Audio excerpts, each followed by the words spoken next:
Let's run it.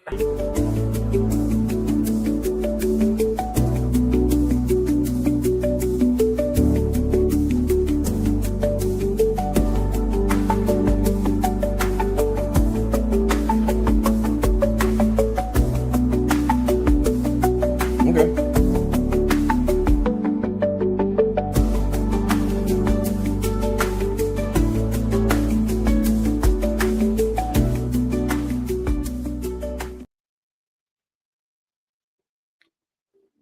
Welcome, my peoples, my peeps. Let me send out this link right quick, and we'll be right with you. Give me 1 second. 2 weeks off, but we back in this motherfucker. Yeah.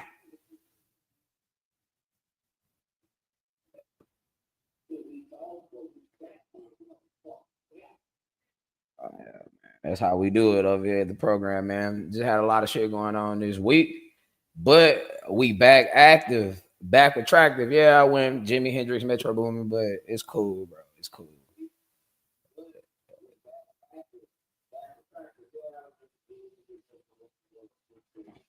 And we got a lot to discuss tonight on the program, man. We're gonna give people a few seconds to get up in here before we get started.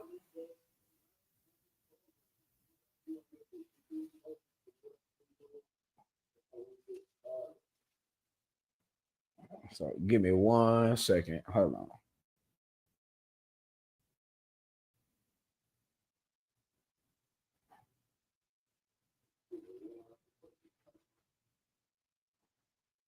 See what's going on this week. Uh, da, da, da.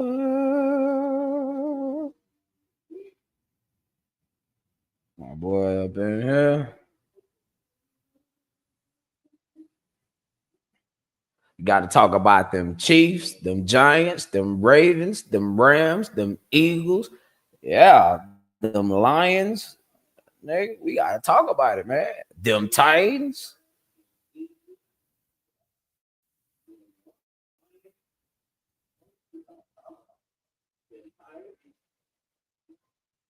We got to talk about it. Hold on, y'all. Give me one. I'm almost there. I'm almost there. Uh, uh,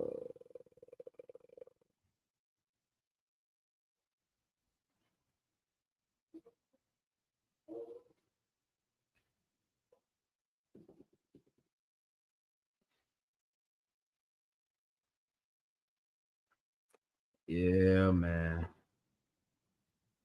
We are here at the program. Oh, hold on.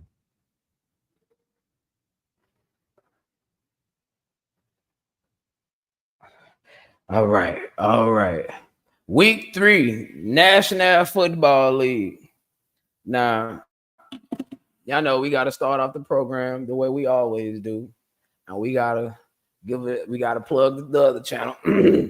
if you are into that wrestling, WWE World Wrestling Entertainment, make sure you check out this channel every Tuesday, where your favorite two heels come to you live, shooting the shit with you.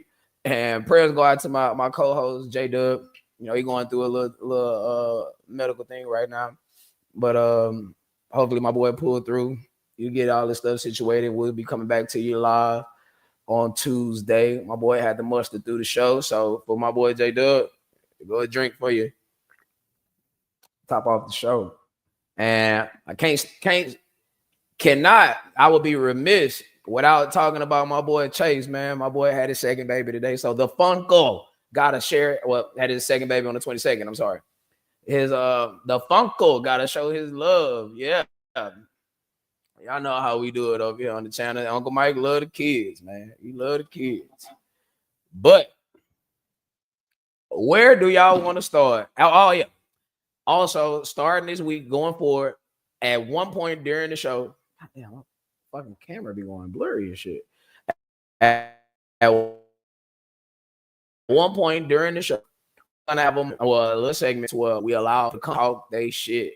Like you got 2 minutes, 2 to 3 minutes to express whatever it is you want to express about your team, about your fan base, about they gotta, and please let's keep it within the confines of sports. So let's please keep it respectful. This is a respectful channel. I mean, we don't want any offensive language, anything, any language that be considered offensive. We'll let a couple of words fly, but that's about it. But with that being said, let's get to it. And I want to start with us. No lie, week 3 was a bit of a heartbreak, a bit of a letdown. And those, if you don't know, the New York Football Giants was on primetime football Sunday night, and we dropped the game to the Chiefs 22-9. And we have finally reached the crescendo of this Russell Wilson experience. And fine, as a I ain't gonna say lifelong, but as a New York Giants fan, I would like to wish Russell good luck in all his future endeavors. Appreciate whatever it is you did for us. You threw for 450, 3 touchdowns against the Cowboys. And that goofball pick at the end, you proceeded to shit the bed. And now it's time for us to dart to success. And honestly, if I'm being honest, I'm going to tell you what I've been expecting against the Chargers. I fully expect us to have a competitive game. Am I expecting us to win? Absolutely not. Do I want us to win? Absolutely. Now, what I mean by competitive, I'm saying that if we lose this game by 7 or less, I believe that would be a good enough start for Jackson Dart. Now, what sucks is he got to run through the gauntlet. And I put to this earlier, maybe a couple weeks ago, a month ago, to where we got a tough month and a half where we got coming up. We got the Chargers this week. We got the Saints after that, which should, respectfully to my boy Nick, we should be a gimme, but emphasis on should.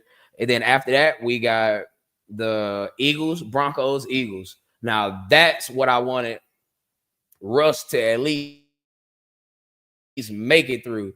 Eagles, Broncos, Eagles. So when Jackson Dart come in, he don't have to run the gauntlet. But fuck it, bro. We here. And honestly, nobody other than my boy Buddy, nobody has been a bigger defender, advocate than myself for Brian Daboll, right? But we are honestly reaching this point to where I'm like, damn, bro, I can't even defend it no more. Like, had he not came out and announced that Jackson Dart would be starting, I would have been on the horn saying, calling for his job. Yes, I would have been calling for his job. Because honestly, bro, I'm going to tell you something. Looking around the league, obviously Saquon Barkley is who he is, and he is what he is. But to see Daniel Jones to be out there in Indy, out there looking like a real MVP candidate, what the fuck is going on here? And granted, yeah, there you go. And granted, there go my boy right there. Now, granted, Shane Steichen is a hell of a play caller, and Daniel Jones is showing you that right now. That if the Colts just have competent quarterback play, they will actually be a viable contender within the AFC. Now, am I saying Super Bowl contender? Absolutely not. But playoff contender, definitely.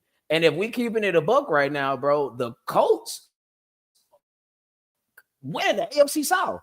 Like, the AFC South is definitely up for grabs. What's up, greatness? My boy. The AFC South is definitely up for grabs. And the Colts look like they'll have it. And I'm not trying to go off on a tangent about the Colts right now, but hold on. Let me finish that. I kind of fucked that up, y'all. I'm not trying to go off on a tangent about the Colts right now, but if we really keeping it a buck, bro, let's pay attention to the last 2 years.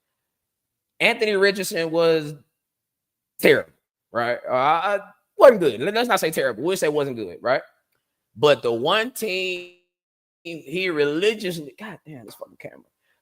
The one team he religiously was putting his foot in was the Houston Texans. It wasn't until He tapped his helmet, and when it all went downhill.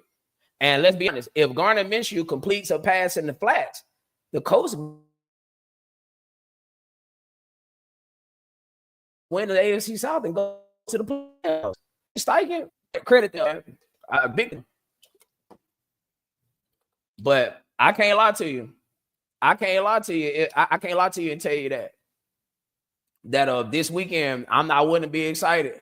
Jackson Dart versus the Chargers. There go my boy for sure, fresh out of Indiana. My boy, talk about it. Talk about it. Hey, man, hold that. I look. I got a segment. I'm gonna push out the link to anybody that want to come on to talk your shit. You got 2 to 3 minutes to get whatever it is off your chest about your fan base, about the direction your team is going, good, bad, or indifferent. Yeah, nah, for sure. No, he was close to terrible. You're right about that, D Black. My people in here, yeah.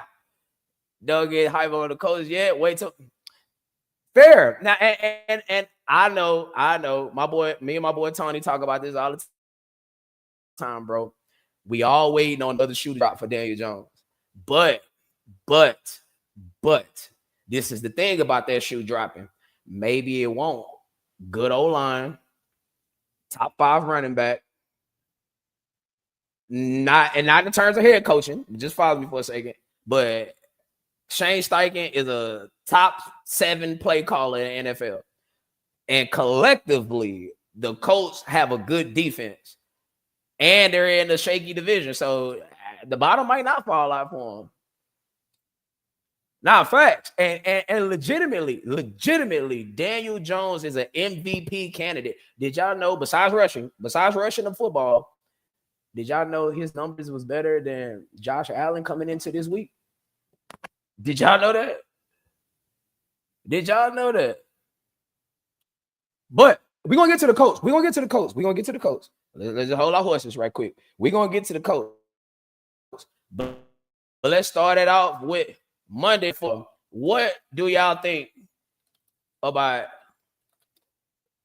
Oh, wait. No, not Monday Night Football. I'm tripping, y'all. Thursday Night Football. Who played on Thursday? Oh, it's the Dolphins and the goddamn Bills. Now, let me ask y'all a question, bro. Are the Dolphins cooked? And exactly how cooked are the Dolphins?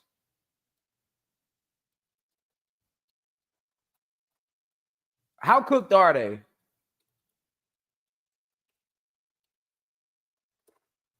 How cooked are the Miami Dolphins?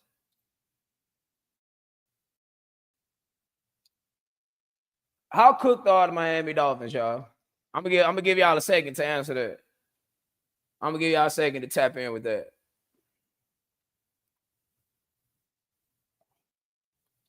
Y'all let me know something.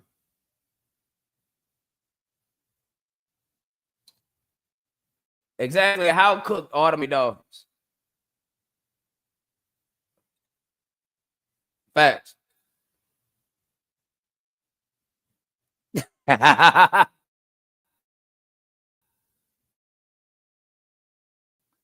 Hey.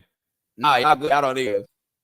Nah, facts. It was now greatness. If you was watching the game, that was not an easy win for the Bills because the Dolphins actually had that game.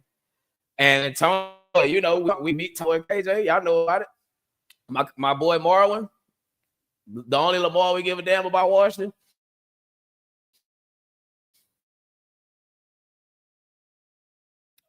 Hey, man, if the Bills are favorites, just the Bills over.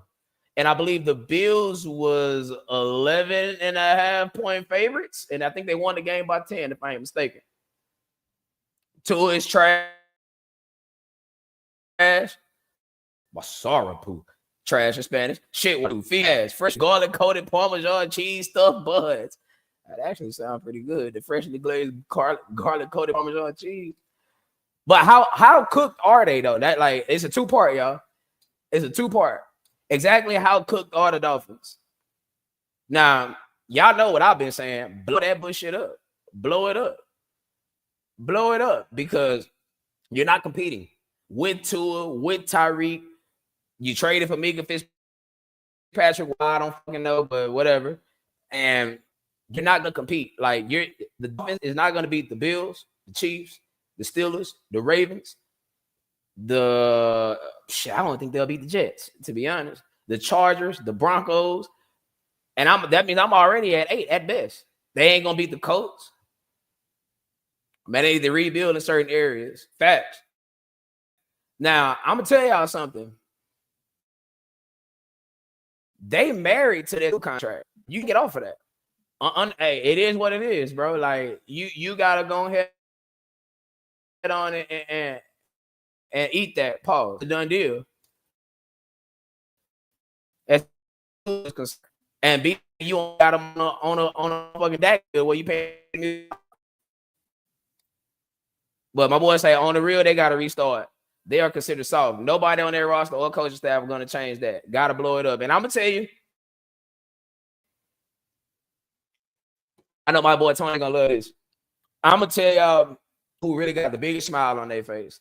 And I apologize to him right now. Super Bowl champion, defensive coordinator, Vic Fangio. The man left. And I said, bro, they signed the man to a 3-year deal and he left in year 1. That says a lot. But it says a lot about the Dolphins because the man went over there to Philadelphia.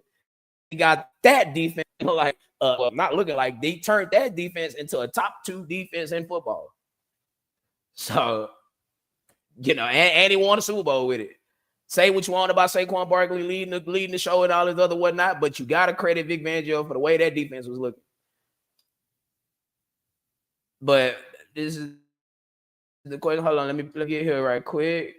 Oh shit, no, not here. Now the Bills. Now, I'm gonna be honest. Before this week, I definitely had the Bills as the number 1 team in football. Now, hear me out.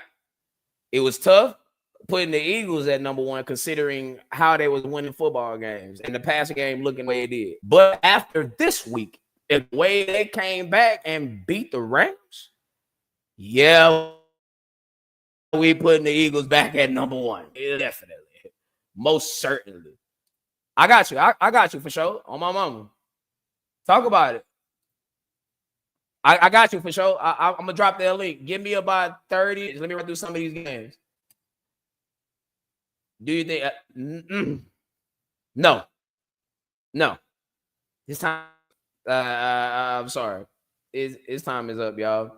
Like, you had, how long Mike McDaniels has been there? Mike McDaniels been there about 4 years now. He's been there the whole time too. Has been there for sure. So yeah, it's time. You gotta go ahead and blow that up all the way. You got to blow it up all the way to smithereens.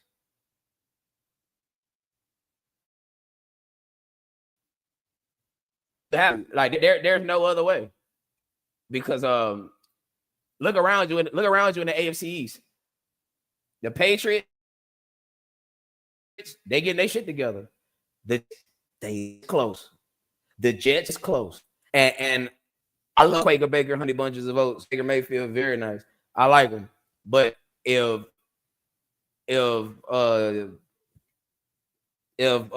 Justin Fields would have played Sunday, I think they would have beat the Bucks. I think they would have pulled that off. Mike McDaniels is the stoner more likable version of his Caucasian cousin Josh McDaniels. Better as an OC. I'm gonna tell you this. Yeah. That's long. Hey, some coaches only had 1 year. Ask the Texans. I'm gonna tell you this. Mike McDaniels give me that Adam Gase type of vibe. Meaning, like what Tony just said. Like he's good as an OC. He could be an OC, but as a head coach, nah. And right now, the clock is ticking on Tyreek Hill. Like if you would, I said 2 years ago, I've said last year, and now I'm saying it again. You got to trade Tyreek Hill right now while you can get the most for him. All right, I would have traded him coming off a back-to-back 1,700-yard seasons where you can at least get a late first round pick. But now, after the season he put up last year, the season he's putting up right now, rather it's his fault, they fault, whoever's fault, you're not getting the first round pick for Tyreek Hill. You'll be lucky to get a second and a conditional third. But Josh Allen against the Bills, he went 22 of 28 for 213 and 2 touchdowns. And yeah, like James Cook ran the ball all over these people. 19 carries for 108. And let me tell y'all something. James Cook, you gotta start him in respect. This time stands. And honestly, bro, James Cook, I'm not gonna go as far as say top 3 back in football because that's reserved for Saquon Barkley, Bijan Robinson, and Jonathan Taylor. But I got James Cook at number 4. Number 4, making his way up to number 3. So yeah, the Bills got to show me something in January. Like I got to see it because I feel the same way about Josh Allen the way I feel about Lamar Jackson. Oh, most certainly. I feel the same way about Josh Allen that I do about Lamar Jackson. There's only one person sitting in your goddamn way, and that is Patrick Mahomes II. If you could get past 15, the world is yours. But 15, Andy Reid, Steve Spagnuolo, that's a tall mountain climb. Over there on First Thing First, my boy call it sorry. Yeah. My bad. Oh, King Henry. Hey, you're right about that. You're right about that. Saquon Barkley, Derrick Henry, Bijan Robinson, then Jonathan Taylor, then James Cook. There you go. There go to 5. So let me ask y'all this. James Cook, top 5 running back.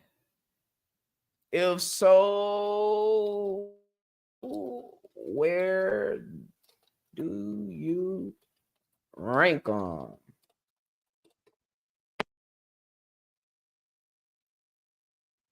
There you go. James Cook, top 5 running back in football, and if so, where do you rank him? I'll go through my rankings again. All right, Saquon Barkley, Derrick Henry, Bijan Robinson. Who was the 4th one I just said? Oh, Jonathan Taylor, James Cook.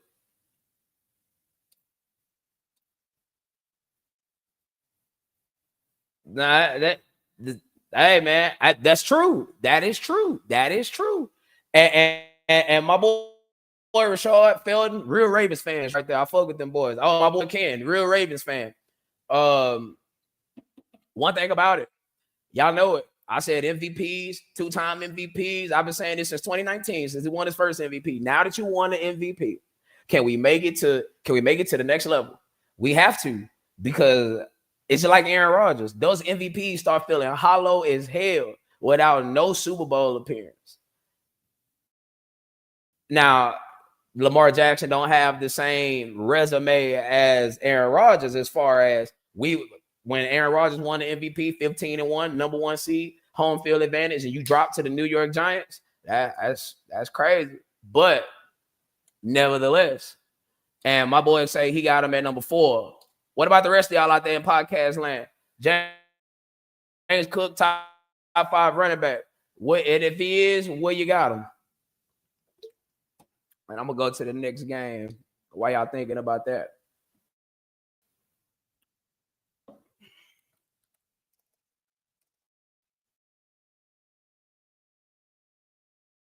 Bearded boy, fresh out of Chicago, Illinois, Chi-Town. Now,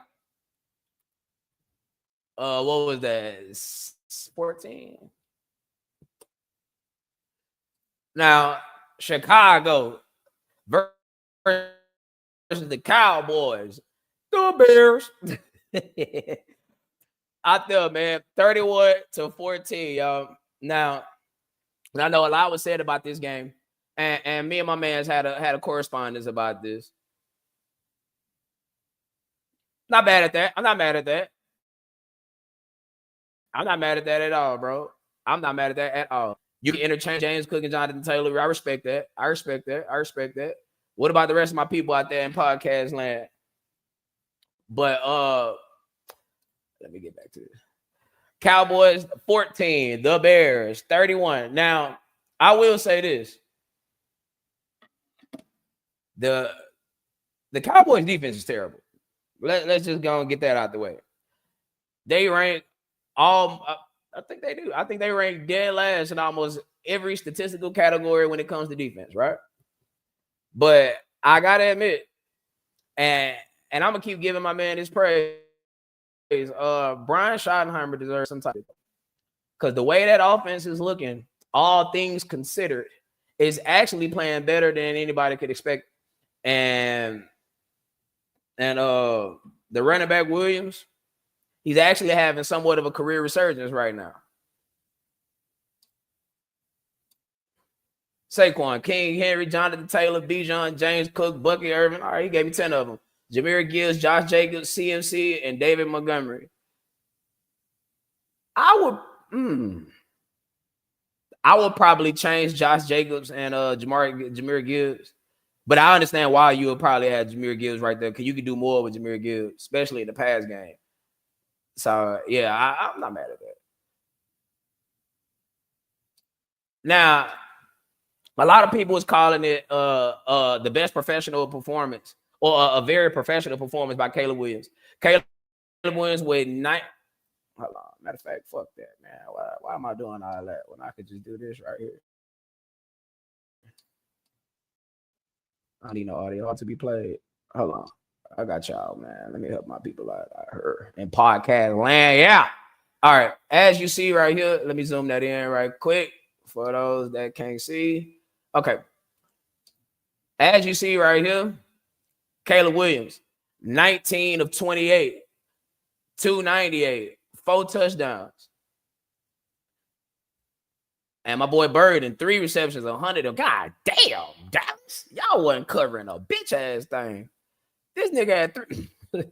This nigga had 3 catches for 101 yards. Guys, dog.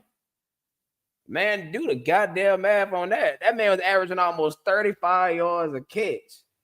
Yeah, man, let me go check out this box score, man. Hold on, man. Let me check out this fucking box score. I ain't check this out. Cause that's crazy. Goddamn, Xfinity to come on with it. Okay, here we go.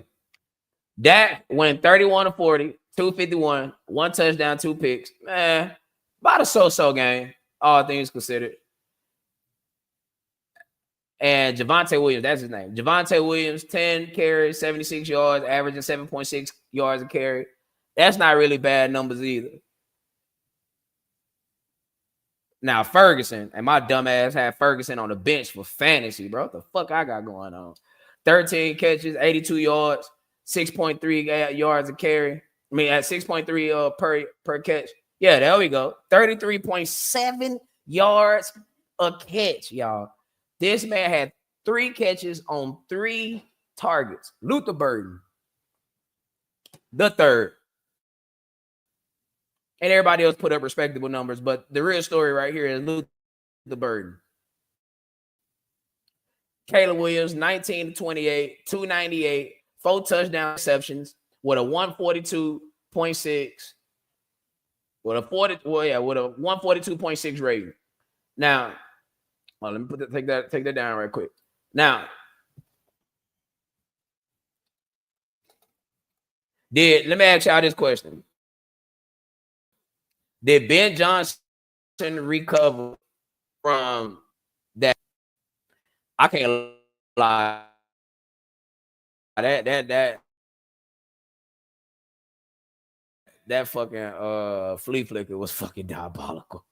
Did y'all see how high it. Devon. Did y'all see how high he threw that motherfucker? Everybody eats, B.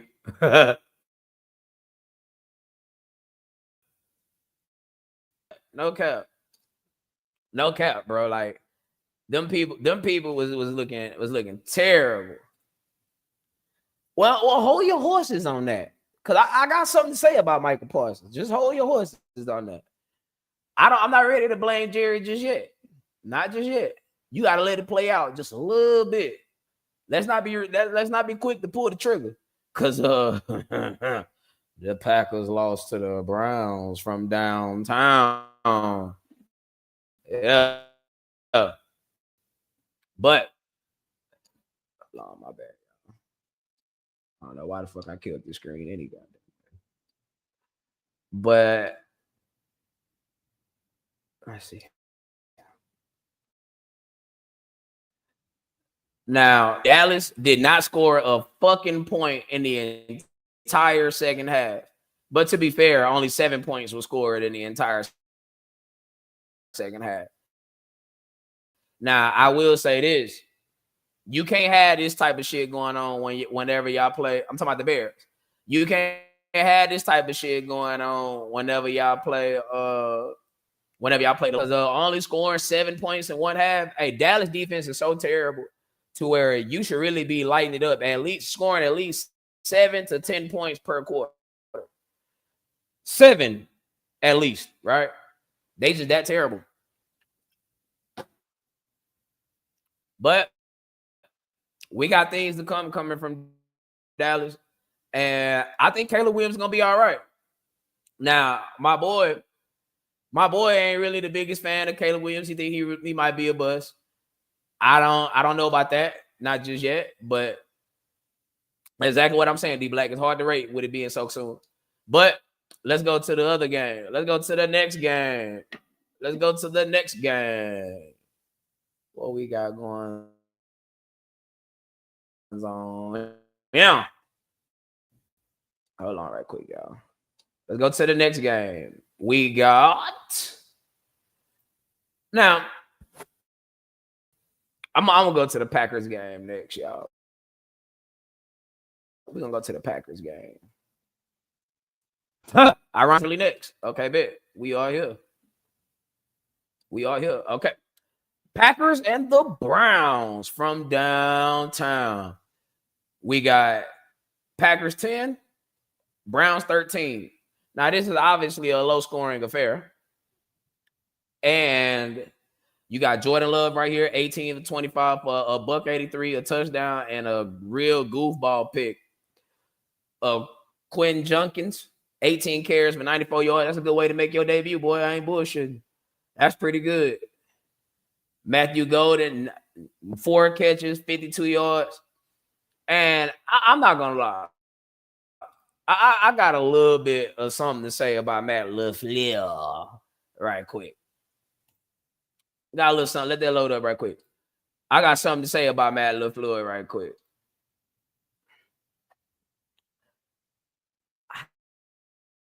How? Okay. Over the last weeks, but including the last 3, especially the first 2. We draft go first time the Packers has taken first time the Packers take receiver in the first round in up-teen amount of years, and we not drawing plays for them, or we drawing a very minimal play.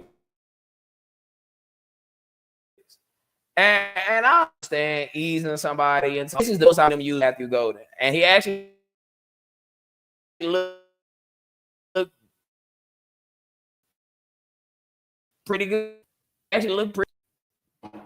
I don't know if y'all know, but the Browns is actually the number 1 defense in football. Even I ain't mad at that. But let's check them out. Jordan Love, 18 for 25, a $183, 7.3 average per pass, 1 touchdown, 1 pick. 5 and got sacked 5 times. God damn. A 45 quarterback rating. That's pretty terrible. I mean, damn, bro, you right there with Joe Flacco. An 89.2 rating. All right. We got to clean that up. But to have no fourth quarter points, that's crazy. And Josh Jacobs. What we doing here? 16 carries for 30 yards. Now, Josh Jacobs do have the unique ability to do shit like this. Like he'll have games where then he'll have a stinker just like this. Well, he'll have a couple stinkers like this actually, where he's going 16 for 30 or some of that magnitude. And I'm gonna give Tucker Kraft a break this week because Tucker Kraft actually played this game a little injured. So I was surprised he even played, to be honest. So hats off to him for strong man and it through and actually showing up and playing. But we need more production, man. We need better production. I know we like to say that the Packers are got a young receiver core with Romeo Doubs and D Wicks and that boy Jaden Reed. But we gotta come on, y'all. Like this is not y'all are professional National Football League professional wide receivers. We gotta get this going. Now,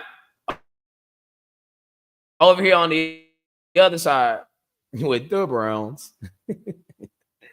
Oh, what a week to be a Browns fan. The run game, 18 carries, 94 yards, averaging 5.2 yards a carry. Now, Ohio State do. Now, facts. Ohio State, let me take this down right quick. Ohio State do push out these running backs, y'all. They do push out these running backs. And they'll go my boy Chap, moderator Rob. Yeah.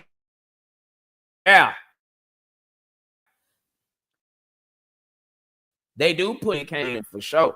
And I fully expect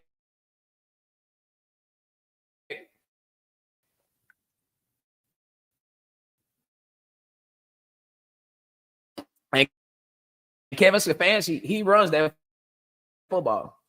He runs that football a healthy enough number to where he can actually get. Let's go right here. This is what I really talk about. I told y'all we're gonna talk a little shit about them Packers. Okay, here we go. Myles Garrett got a 0.5 sack, right? And 1 tackle for loss, which all things considered, 6 tackles, 2 solos, 1 quarterback hit, pretty good, right? Now, let's go over here. There's a name right here. The $47 million man, 2 tackles, 2 solos, no sacks, no tackles for loss, no pass defense, 2 quarterback hits. Now, this is what I'm about to say about Michael Parsons. I don't give a damn. He is getting paid. Do you understand? He's getting paid $47 million. Myles Garrett has 4.5 sacks through 3 games, right? And Myles Garrett is 6'6", 240, 50 some odd pounds, and he is a fucking freak out there. I ain't bullshitting. But when you get paid, they are based off productivity, what you've done up until this point, and what you tend to do in the 15 games to play. But for you to only have a sack and a half through 3 games and you getting paid $47 million, we need to pick that shit up. And Stafford and all this other whatnot, Jalen Ramsey and all this other what have you. The Packers got to come on with it. Like 270. Oh, my bad. Oh, shit. Excuse the fuck out of me. He's 270. Big bastard. But hey, man, Michael Parsons getting paid. And when you get paid, expectations come with that. We cannot lower the expectations when you are getting paid. We do the same thing to Dak. He's getting paid $60 million. He's the top. My bad, nigga. Just a little connectivity thing going on here. He's getting paid top money, and he gotta produce, bro. I'm sorry, like he gotta produce. That's just the nature of the business we live in. That's just the nature of the beast, bro. That's just what the fuck it is, unfortunately. Or fortunately, however you want to look at it.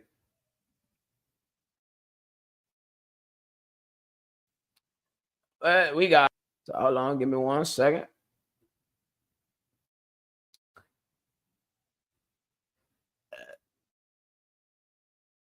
Not dead ass. 47. No. 47. Gotta make sure you say it right.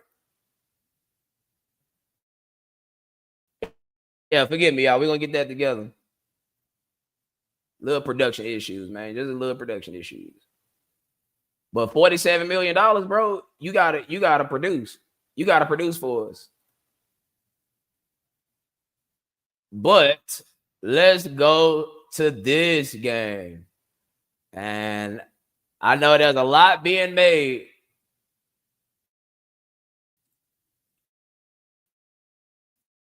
I know. Let's go. All right.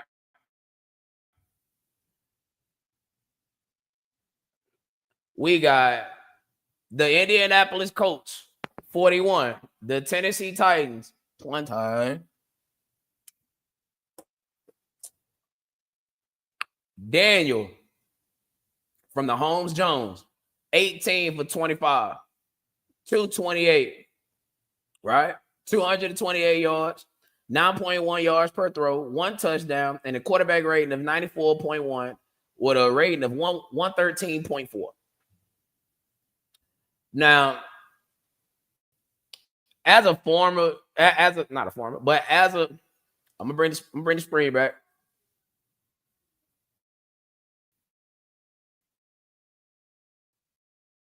I do.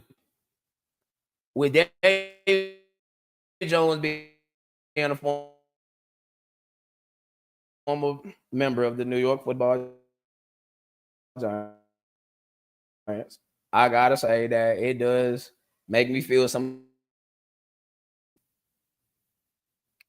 It does make me feel some way to see him out there balling out of control. It does.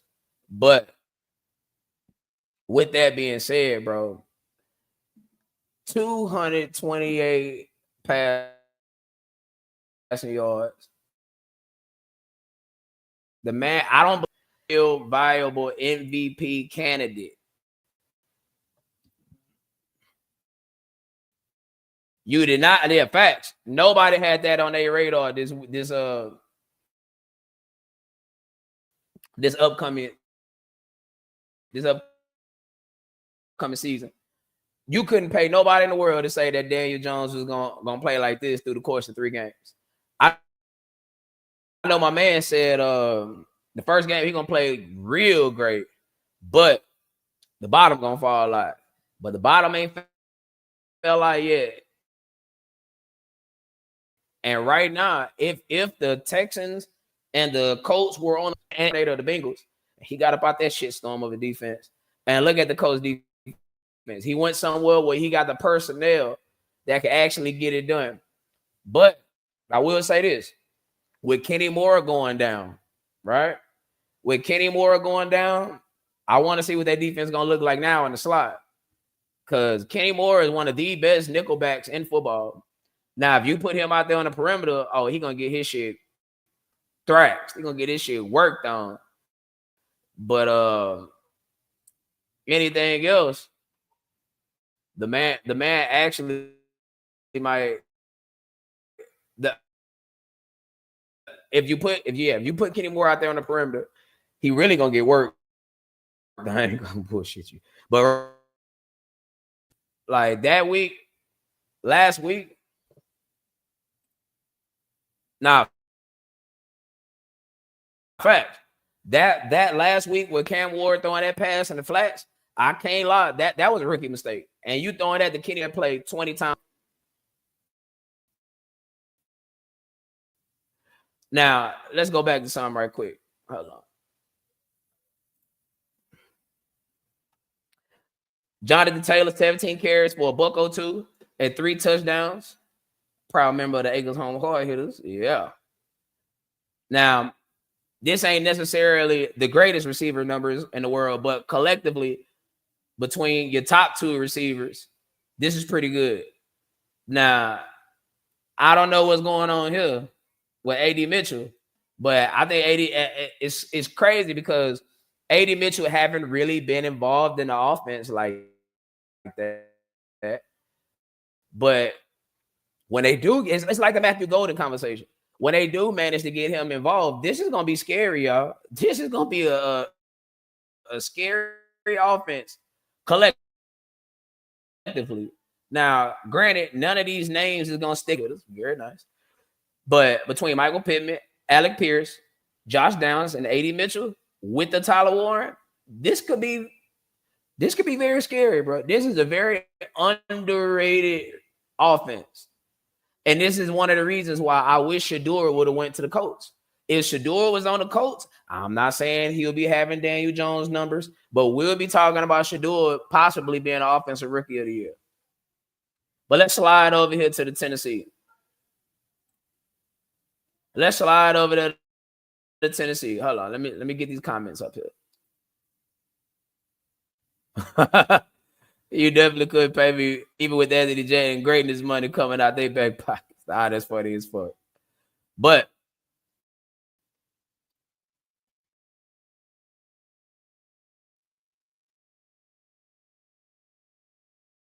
let's go over here to Tennessee, man. What are y'all thoughts on the Tennessee Titans? Hold on, y'all. Let me help y'all out right quick.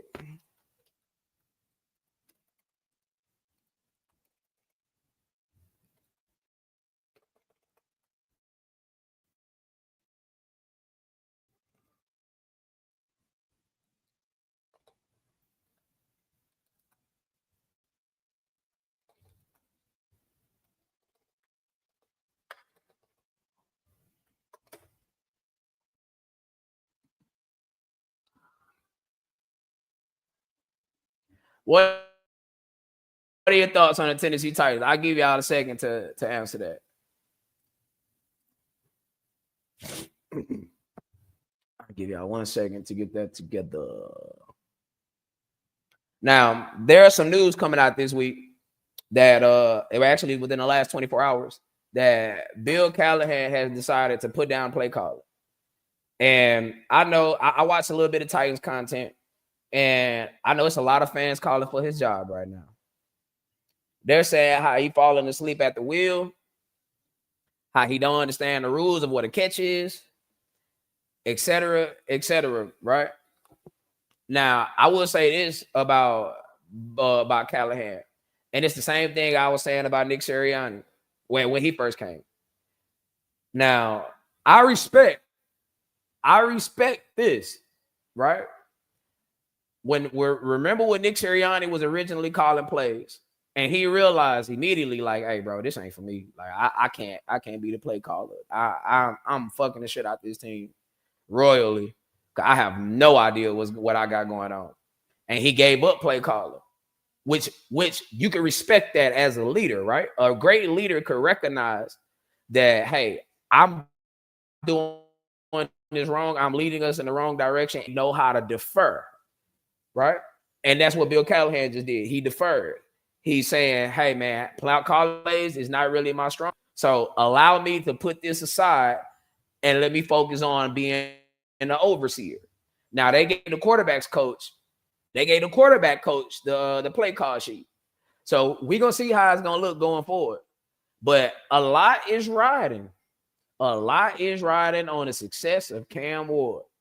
If Cam Ward gets what's the word I'm looking for? If Cam Ward gets sabotaged, right? Because it's not going to be a talent thing, right?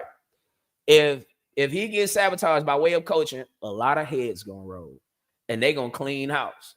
They gonna clean house quicker than they did with Mike Vrabel and they old GM Ryan Cathcart, if I ain't mistaken.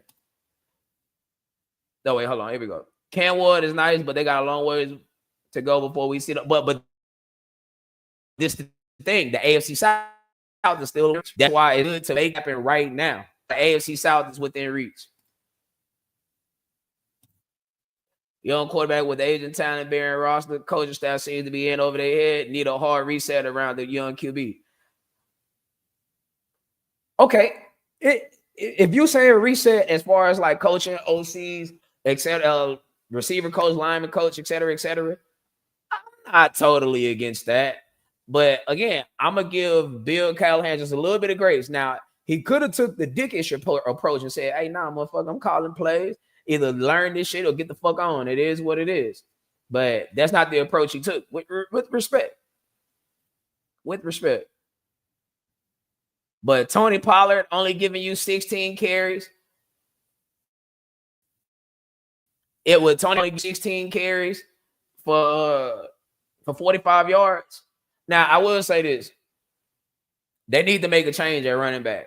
Either get Tajay Spears more involved, or it's time to let Tony Pollard go and get up out of here and go get you a running back out the draft, trade for Breece Hall. Because I heard this week there are some rumors that Breece Hall is on the trade market. They looking to move. They might be looking to move Breece Hall at the trade deadline. So that might be something to watch out for. Calvin Ridley, $92 million. Where's Tyler Lockett? Where the hell is Tyler Lockett, bro? Man, let me look at this shit.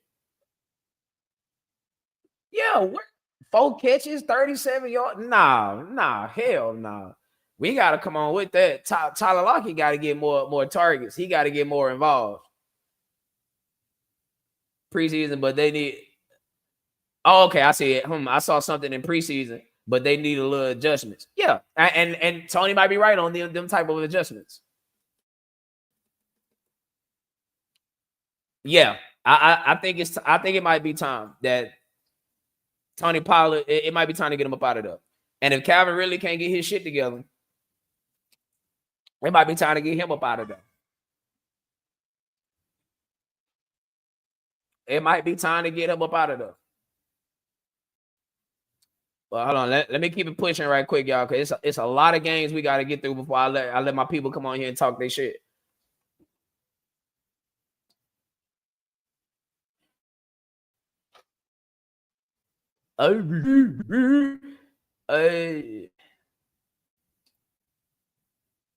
And my people, if you would like to support the show and what we got going on, y'all, we got bills to pay to keep this going. This shit ain't free. I ain't bullshit. Make sure you set any and all donations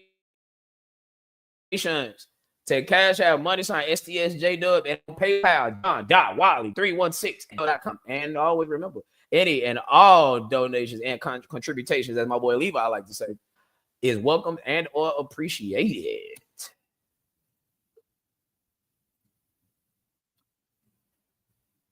I don't know about Jeremiah Love, bro. I really sold on Jeremiah Love. And me and Tony had this conversation. I'm like, bro, what is it about Jeremiah Love outside the fact that he can hurdle people, which in the NFL get your ass killed, really jumps out of page? I don't see it. Maybe I'm missing it, but I just don't see it. It's gonna be quick, y'all. This game gonna be quick. This recap gonna be quick.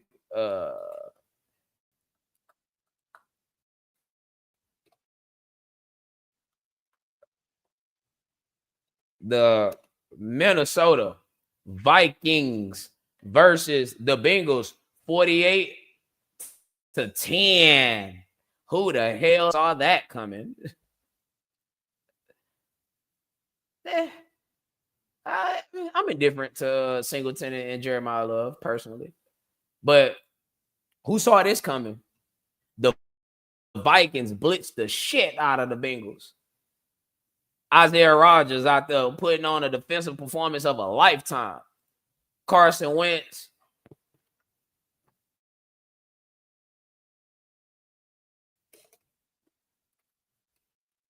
Carson 20.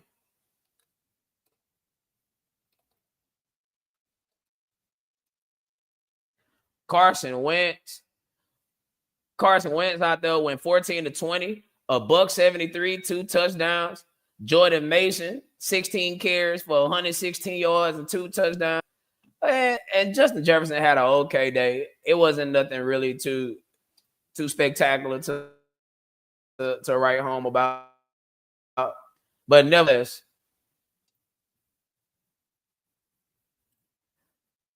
I was like Carson Wentz had out there. I see him this weekend. They play the Steelers in Dublin, Ireland. Nah, Joe Burrow didn't play. That's right. Now, they high on Jake Brown. At least it was high on Jake Brown. After all of this, I honestly can where the Bengals, I might make a trade for Russell Wilson. Call it desperation. You can call it desperation. Like, I might make a trade for Wilson. What you got to lose? And honestly, might be able to save the season. You might be able to save the season if you make this move for Russell Wilson. Because, like I say, like, what do you have to lose? What do you have to lose? Give me 1 second, y'all. Hold on. Give me 1 second. Now, yeah, the Bengals should possibly make a move for Russell Wilson. Because what you got to lose there? Matter of fact, let me push this out.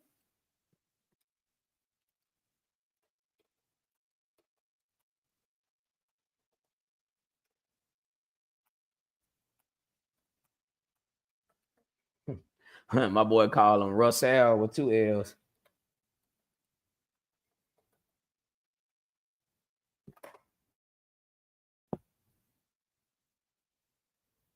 Should the Bengals make a move for Russell Wilson?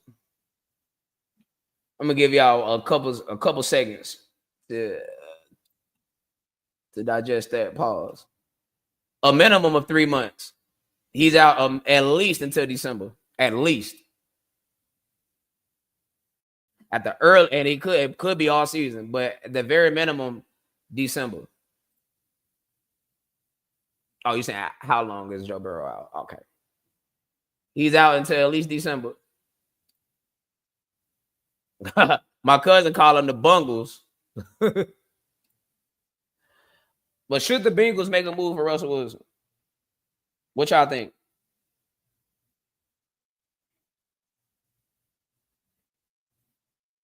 What do y'all think about that? What the fuck? What do y'all think about that?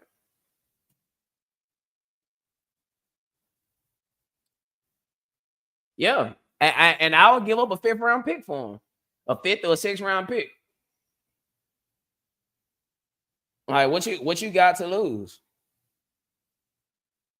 What do you have to lose?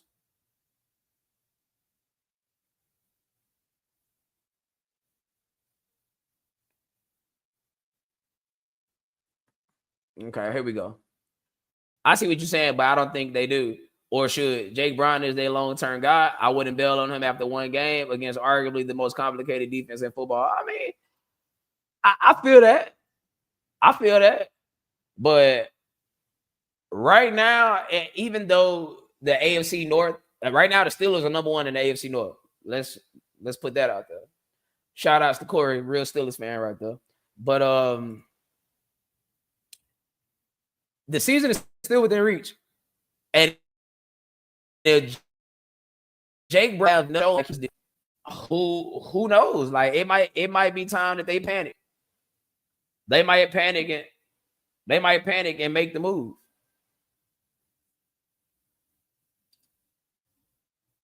Yes, I think Russell could play and go to a team who can protect them. I ain't gonna lie, D Black, you my boy, but you might not have been keeping up with the Bengals because that O line can't protect shit. They couldn't protect me if I gave him a shield and an AK-47. All 5 members of the O line. I ain't bullshitting.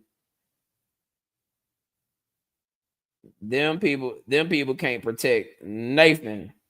Nothing, Nathan, Nathaniel. Okay, my boys say we got to see what Jake Brown look like after 2 or 3 games. Well, you saw what he looked like at the one. And coming up this week, the Bungles play. Oh, the Bengals on the bye. Check that out. Oh, what a perfect time for that to happen. Oh, no. They play Denver. They play Denver. The Bengals play Denver. Well, I got you. I got you. Oh, okay. You're saying in general. Okay, fair. But the teams that need a quarterback compared to the Lions that can't protect their quarterback, that got their situation going on. I mean, the Eagles got their quarterback. The Lions got their quarterback. The Colts got their quarterback for right now. The Chargers obviously got their quarterback. And after that, I mean, it's slim pickings, bro. It's slim pickings. And right now, Russ can go to Bengals and actually start right now, for better or for worse. For better or for fucking worse. Now, I will say this: the Bengals. Okay, hold on. I got a question for y'all, and I'm gonna move on. We got to move on to the next game.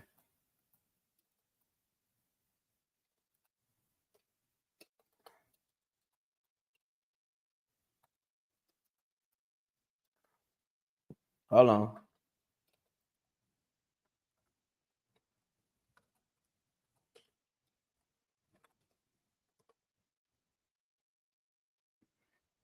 Will it be time? Oh wait, hold on. Will it be time to pull the plug on Zach Taylor and the Bengals?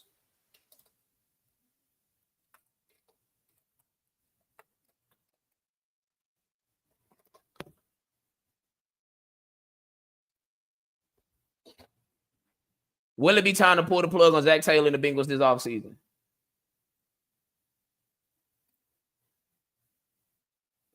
I didn't even see this. That's funny as fuck.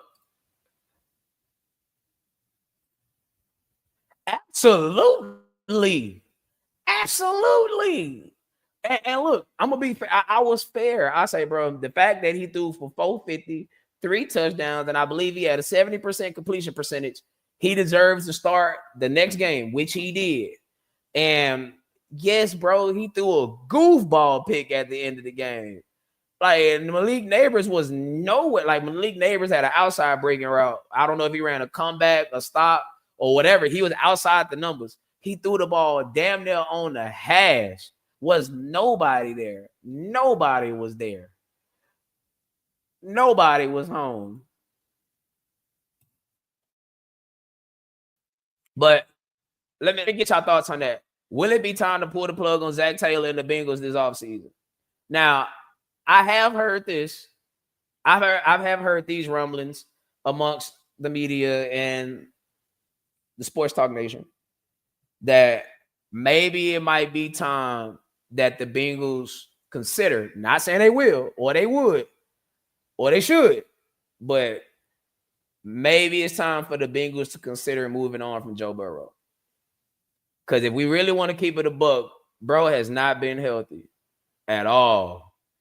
And if this was any other quarterback, we would have been labeling him injury prone. And I get he been to the Super Bowl and all that, bro. That was 4 years ago.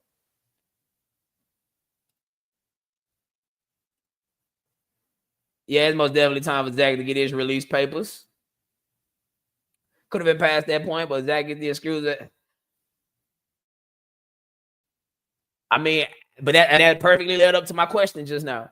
Like, is it time that the Bengals consider moving on from Joe Burrow? Because no matter how great you are, bro, like no matter it could be Peyton Manning, Tom Brady, Drew Brees, Aaron Rodgers, Brett Favre, however you like them, Pat Mahomes, Lamar Jackson, Josh Allen, however you like them. But if you're not available for us, this is a problem. Because essentially we're paying you all this money to not play. This is with respect. Joe Burrow is starting to turn into Kawhi Leonard. I know, not the most favorable thing to say. I love Joe Negro, but he's starting to look like Kawhi Leonard, honestly. And bro, okay, I feel you, and you're right. You're right on the money about that. You're right about that. And the thing about the thing about the NFL, we got to understand that every situation is not going to be ideal. If a lot of quarterbacks had a line, they would be way better. But that's not going to be everybody's story. Everybody can't be the Eagles. Everybody can't be Detroit. Everybody can't be the Chargers. It just be like that sometimes. You got to work with, you know what I'm saying? You got to work with what you have. And their argument is, well, a shitty O line got us to the fucking Super Bowl, but you match a shitty O line with a terrible defense or subpar defense who actually is playing a lot better than what we thought they would. Yeah, it could get a little spooky out there. Zach and Burrow need to go, bro. Can't stay healthy for a whole season. I remember when they was trying to make him the face of the NFL.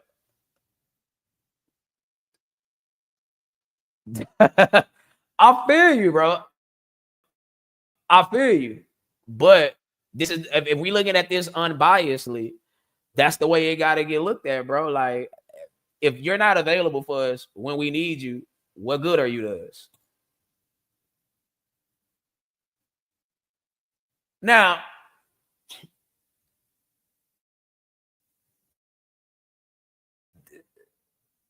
the I love Kyle Shanahan right here. This is one of the reasons why Kyle Shanahan is one of the best offensive minds in football. He realizes that, man, the run game is what get everything going. And credit to Kellen Moore too, because last year, he was running the fuck out that football. I mean, hell, you got Saquon motherfucking Barkley in the backfield. But when that run game popping, and I'm looking at Chase Brown, yeah. When that run game popping, it takes a lot of pressure off your quarterback. You're not asking your quarterback to go out here and be a superhero every time, all the time. And linemen collectively, they much rather be running the ball than pass protecting because everybody can't pass protect. And we know centers and guards, you are more. It's a bigger emphasis on you being a run blocker than a pass blocker. Not saying pass blocking isn't important because it is, but the bigger emphasis is on that. Now your tackles, right tackle, left tackle, you are your pass. That's your pass protection. Lamar Jackson, Josh Allen, Patrick Mahomes, they showing you without the proper or at least serviceable tackles, this pass game is going to look very, very ugly. It's going to lead to a lot of pitter-patter shit, holding on to the football and a lot of plays. And yeah, they do need to change their offensive philosophy. Nah, that's facts. That's facts. I can't really hate on that at all.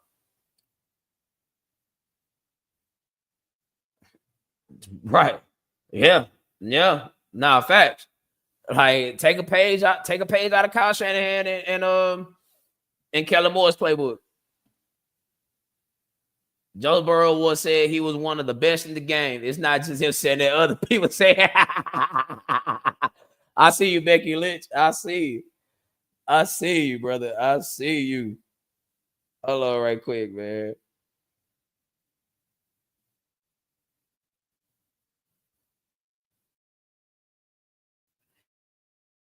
I see you. I see you. I see you.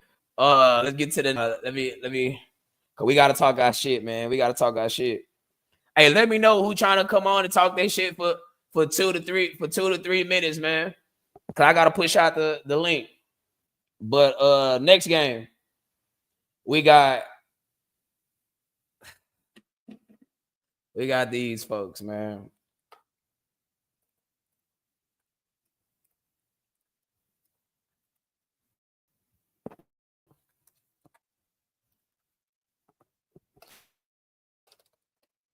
Know what we going?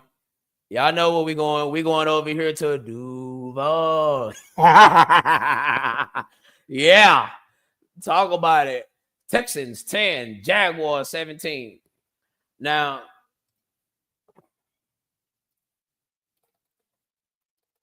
let me ask y'all this.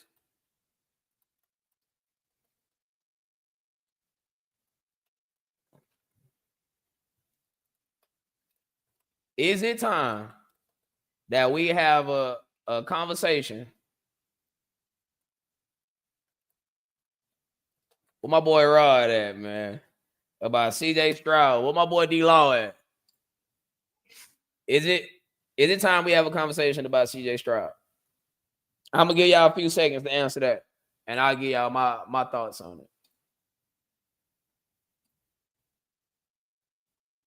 it. My nigga say that shit was like prison ball. You don't want to talk about it? Oh, that shit, that's funny as hell. Nah, dead ass, bro. Like, what do y'all think about that?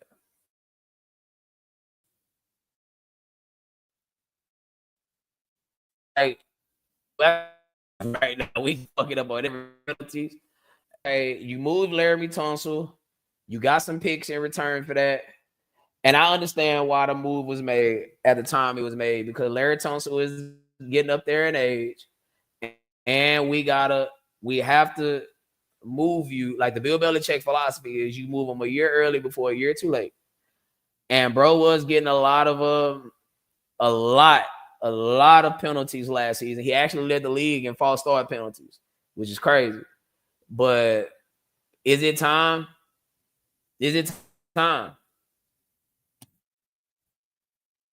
This is another situation where you can point to factors outside of CJ: play caller, O-line, wide receiver inconsistencies, but he's not blameless. Like there that CJ Stroud was missing. Now I'm not saying he was Arch Manning level of missing, but he was missing the mark. And I get it, bro. I get it. When your O-line is not as viable, when they're not as serviceable, you get happy feet back there. You start anticipating getting hit. You start throwing passes a lot earlier than you would like. Now, let me put this fucking keyboard down right quick. Let me tell you something. Let me tell y'all something out there in podcast land. Y'all thought I went off on Triple H. Let me tell y'all something, man. Let me get up on this fucking microphone. Let me tell y'all this. If Nick fucking Carey go out here and put up that abysmal ass performance like he did these last 3 weeks against these goddamn Tennessee Titans, and we lose to the Titans, heads are gonna fucking roll here in Houston. I'm telling y'all that right now. Heads are gonna roll like dice, nigga. It's gonna happen. And right now, if we can't, everybody on defense, your second coach, your DB coach, your linebackers coach, your D-line coach, your special team coach, they safe. They safe. Defense is keeping us in the fucking game. I got to take my hats off to the defense, minus all the bullshit that's going on with CJ and we're going to talk about him in 1 second. But never the fucking less, that offense is fucking abysmal. And if you play football with me, you know I'm an offensive person. I stand itch my ass itch, pause, whenever there is offensive incompetence. Like as much shit that I was giving the Eagles about how you got to get AJ Brown involved and all this other good shit. We got to talk about Nick Carey. And being a first-time play caller, that's cool. That's great. They give you a little bit of grace, but dog, you got to really, and I mean really, be a fucking idiot to not know how to do certain shit. Like you telling me Nico Collins last year before he got injured was a top 5 receiver as far as like receiving yards is concerned, and we come in this year and we can't even move the fucking ball against the fucking Jags. Nigga, did you know that we ain't lost to the Jags in 7 years? It's been 7 years since we lost to the Jags. 7. 7. Now that pick that he threw and clutch time was crazy, but I ain't gonna lie, Nico, you gotta hold on to my football. You gotta hold on to the goddamn football. You gotta hold on to the football. You have to hold on to the football. But if we lose to the Tennessee Titans, I promise you, he'll be fired, bro. He'll be fired. He'll be fired. He'll be fucking fired. Anything, it'll be a travesty for him to have a job Monday morning. I might have to do an emergency podcast Monday if he still got a job. Let me catch up these comments. Nah. Lovie Smith, net cover 2, it was past his time. Now, having him as the defensive have him like the Broncos got Vance Joseph, not necessarily a coordinator because that's D'Amico's job, but you know, somewhere on the coaching staff, I can see that. But the coach, no. Nah, bro. I respectfully disagree. Facts. And it's the emotional tie to the emotional tie to the franchise that the reason why D'Amico is here. Facts. Nah, it's not as bad as they did Carolee though. David Culley, I'm sorry, David Culley is not as bad as they did him. Oh, he was screwed, bro. Royally. Nah, hell no. I got Ruger 9. Yeah. Fuck you saying? Ruger 9. Nah, for real. I'm so for real, bro. Like all bullshit aside, all games aside. If we go out here and we lay an egg against the Titans, it's going down in H-Town. I promise you that. It's going fucking down. But CJ Stroud, let me answer my own question right quick. Finish this season, it was a conversation between him and Jordan Love.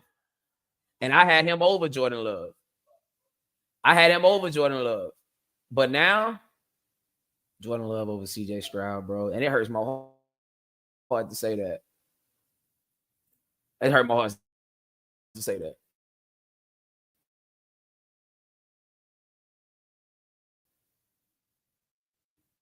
Now, fact that D'Amico has to the organization. There go my boy Beard. Hey, look, in a few minutes, I'm gonna drop anybody want to come on, bro. You got 2 to 3 minutes to talk your shit, gloat what fuck you like about your friend. I'll just keep it respectful. I don't care about a nigga getting said, but his hand saying racial or homosexual or derogatory slurs, can't have that.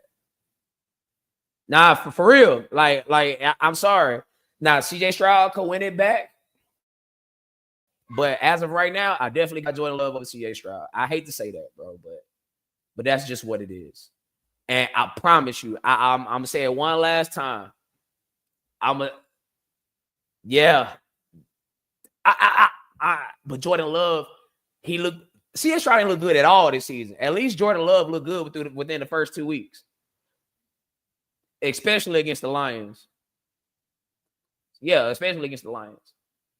Or is that the Bears? I think it was the Bears. Excuse me. Somebody will correct me in the chat. Somebody in the chat will correct me. But let's keep moving down the train. I swear to God, bro. I swear to God, dog. If we go out here and lay an egg against the Titans, right there. No, it's an Ohio State curse with quarterbacks, more specifically. All right, we got the Pittsburgh Steelers. Aaron Rodgers and the Pittsburgh Steelers. Let me say Potters. And the Patriots, 14. Now, what do y'all think about now? I'm gonna say this, and I'm gonna let y'all have it for a second. Pittsburgh defense. What the fuck is going on out there? Like, they can't stop shit. Like, and if it wasn't for the Ravens, if it wasn't for the Ravens or the Cowboys, we would be talking about that defense, bro. You got top tier names on that defense: T.J. Watt, Jalen Ramsey, Patrick Queen, Darius Slay. Like, and we out here giving up that ass like you on Bissonnette somewhere or on Jetson Drive. At least they make you pay for it. Shit, them people giving it up for free. On my soul. Don't be fooled. Do not be fooled by what you see from Aaron Rodgers. Now, when he's scrambling out the pocket and he's pressured, he's only completing passes at a 27% rate. But when he's in the pocket with a clean pocket, he's completing passes at a 60 to 70% rate. So you gotta make sure you gotta make sure you put that in its proper perspective before we start talking about Aaron Rodgers. And where the fuck is DK Metcalf? Where's DK Metcalf? I remember one of my people when DK Metcalf first came in the league, and I think his second to third year in the league, he was like, "Hey, DK Metcalf top 10." I say no. Got to give me more. Got to show me more. And honestly, I'm gonna say this right now: DK Metcalf has never been a top 10 receiver in football. Never. Fight your mama, argue with your mama. I ain't arguing that. He's never been a top 10 defense in football. I mean, top 10 receiver in football. Wait, I ain't bullshit. It's a slur saying Bostonians that feel the same. I will say this. I will say this, bro. I will say this. Bro got, hey, if he don't get his shit together, if he don't learn how to hide and tight, if he don't know how to hide and tight, they got a running back behind him that'll take his spot. That boy, Henderson, that came from Ohio State. Again, they can push out running backs. Ohio State can push out running backs. They can push out some linebackers, and they can push out receivers. But gotta come on. You gotta come on with it. I'm an Aaron Rodgers bias. Fuck, but you can't be. Definitely never been the top 10. Okay, beat it. Hey, what's your son name, bro? Tell me what's your son name so we can give him a proper shout out over here on the program. My son had 5 solo tackles today, first JV game playing DN, and he's not a DN, he's a receiver. The team has no quarterback. Shouts out to him, bearded man holding it down out there in Chicago, Illinois. Man, here's a drink to your son. Very nice. Now, we need to get his ass out there in New York green. I ain't bullshit. Hurry up before Howie pick up the phone. But how do y'all feel? How do y'all feel about Mike Vrabel's tenure so far with the Patriots? How y'all feel about that? Sean Mack. Shouts out to Sean Mack. What y'all? Number 81, LaShawn Mack. Yeah. Get some love to that boy over here at the program. That's what's not for sure. Yeah, we show love over here at the program to our people, man. Like, yeah. How do y'all feel about Mike Vrabel so far? Talk to me.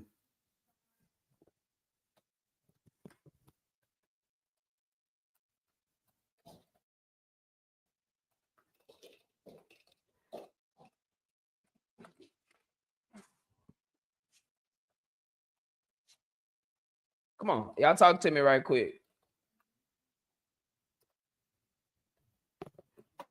How do y'all feel about Mike Vrabel with the Patriots? How do y'all?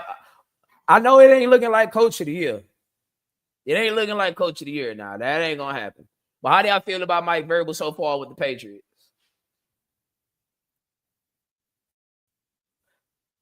Well, no, I get you. I get you. I get you too early. It's only been 3 games, almost 4. But I'm saying just so far, based off the 3 games we've seen, how do you feel about Mike Vrabel out there? Too early to tell. Mondre keep putting the ball on the dirt, which he has a chronicle history of that. He keeps playing him, and then we say something. Other than that, they've been competitive considering their roster, mainly offensively. Now, It's not bad at all. Now, I will say this. He's doing a better job now. He's doing a better job now than what Gerard Mayo was doing. And honestly, look, I'm gonna say this. You know, I'm black. I love being a black. Ain't nothing better than being a black man. I promise you that. And I'm an advocate for black people getting jobs and all this. But we gotta admit, if we looking at this unbiasedly and we looking at this logically and realistically, Gerard Mayo was the wrong person for the job. That should have been Mike Vrabel's job from day one. From day one, because the way that, like, say what you want about the Tennessee Titans, and shout out to my boy J Dub, man, prayers for my boy. But say what you want about the Tennessee Titans, but during Mike Vrabel's tenure, they were tough. One thing you could not say about the Tennessee Titans when during Mike Vrabel's time is that they were soft. I bet you Miami wish they had a Mike Vrabel in the building. I bet you they wouldn't be labeled soft. That's one thing he ain't. He ain't soft. And you're right, Bearded. He puts discipline there, and that's what they need. I think the Patriots. I think they would show. I think they showing life with Gravel, but it's too soon. At 3 weeks. Nah, facts. Fact. Now, yeah, like, bro, he was not the man for the job. And the way he went in the press conference and ripped the players. Now, look, y'all know I love that shit. Like, don't go to the press conference and lie. But it's a way that you can word it and phrase it to where you're not undercutting or cutting the nuts off of the players in front of the media. Example, and I know it's not necessarily a coach, but we're going to tell you, the Eagles get a lot of love on this channel. The way Jalen Hurts criticized the offense, but he didn't do it in a disrespectful way, but he didn't lie to you either.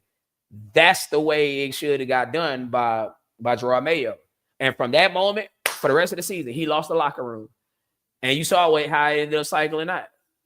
But Mike Vrabel, give him some time. It's going to get done. I still think they're a couple pieces away, especially like with linebackers and maybe a pass rusher.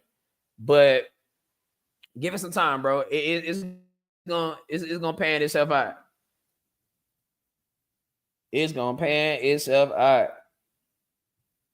Hold on, let's go to the next game. Okay. I got you, my nigga. I got you. I promise you I do. You feel me? You feel me? All right, here we go. All right, we got the New York Football Jets. Ugh, that don't even roll off the tongue. The New York Football Jets. 27. And the Tampa Bay Buccaneers. 29.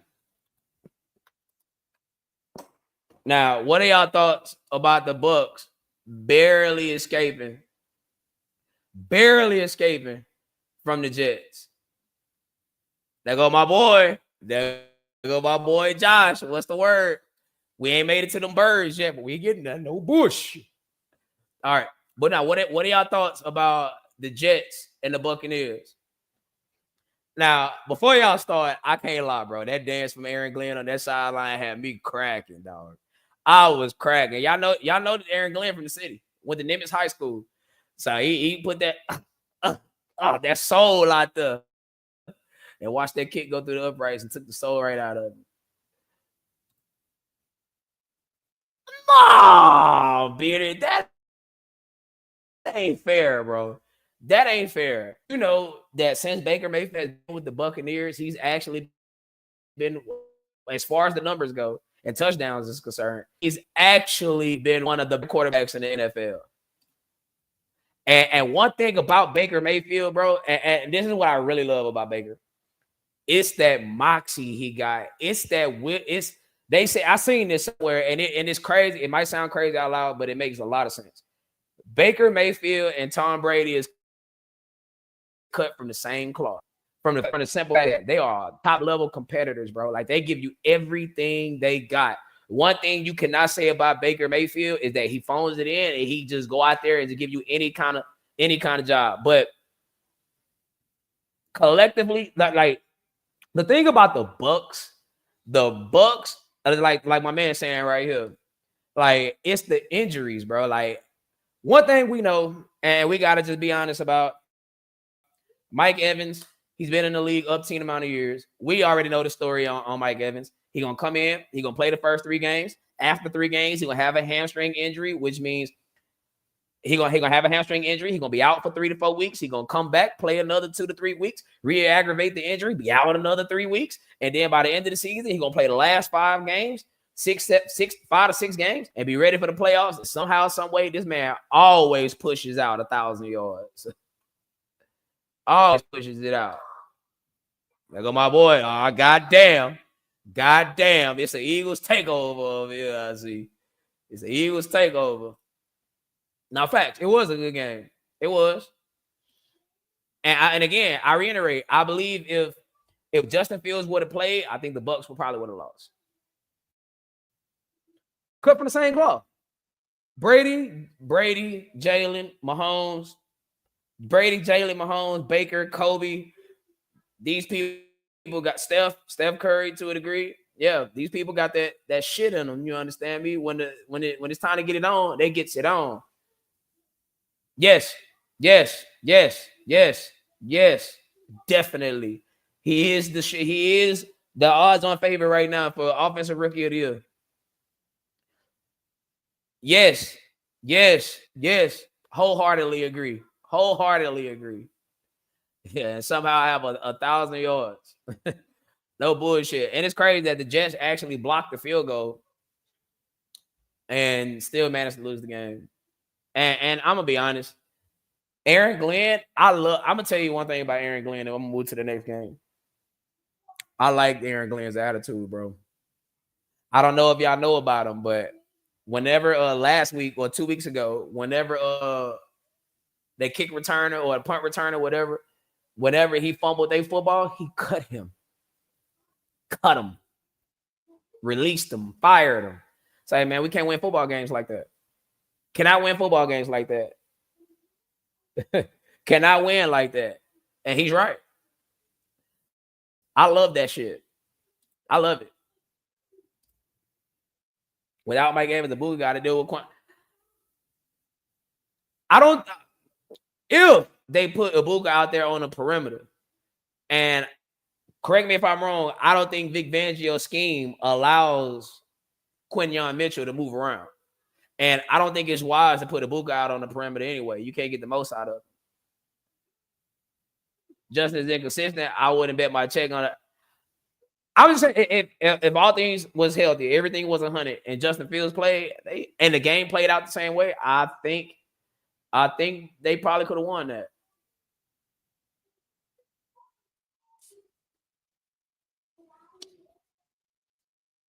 Yeah. If you want me to answer that question directly, yeah.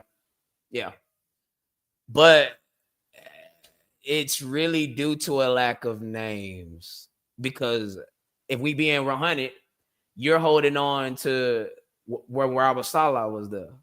Because honestly, that defense have not looked the same since Robert Saleh left. If we being honest. All right, I stand corrected then. I guess we're gonna find out this weekend. Cause one thing for sure, 2 things for certain. The Bucks got the Eagles number. I hear all this talk about, is Green Bay the threat? Is the Rams the threat? No, it's Tampa Bay, Buccaneers, Baker Mayfield, and everything that comes with them. Now, I wish the Bucks would have been fully healthy with Mike Evans so we can get a real assessment. But that's the way the game shake out sometimes. That's just the way it shakes the fuck out. But as I was saying earlier, man, please hit that like button. Make sure we like, share, and subscribe. We would like to keep the program flowing and going. I love the way y'all come up in here, man. And about the next 10 minutes, I'm going to take a little break and I'm going to let people come on and talk their shit, man. Talk your shit. Hold on, let me take that down. Make sure my people can see that. Love my people up in here, bro. I do. Make sure y'all like, share, and subscribe, man. Like, share, and subscribe. What my boy say, thumb up the video, man. Thumb up the video, man. Yeah. You feel me? I ain't gonna lie, Bearded. I might have to take that from you, bro. You kill me when you be saying that, dog. I ain't gonna bullshit you.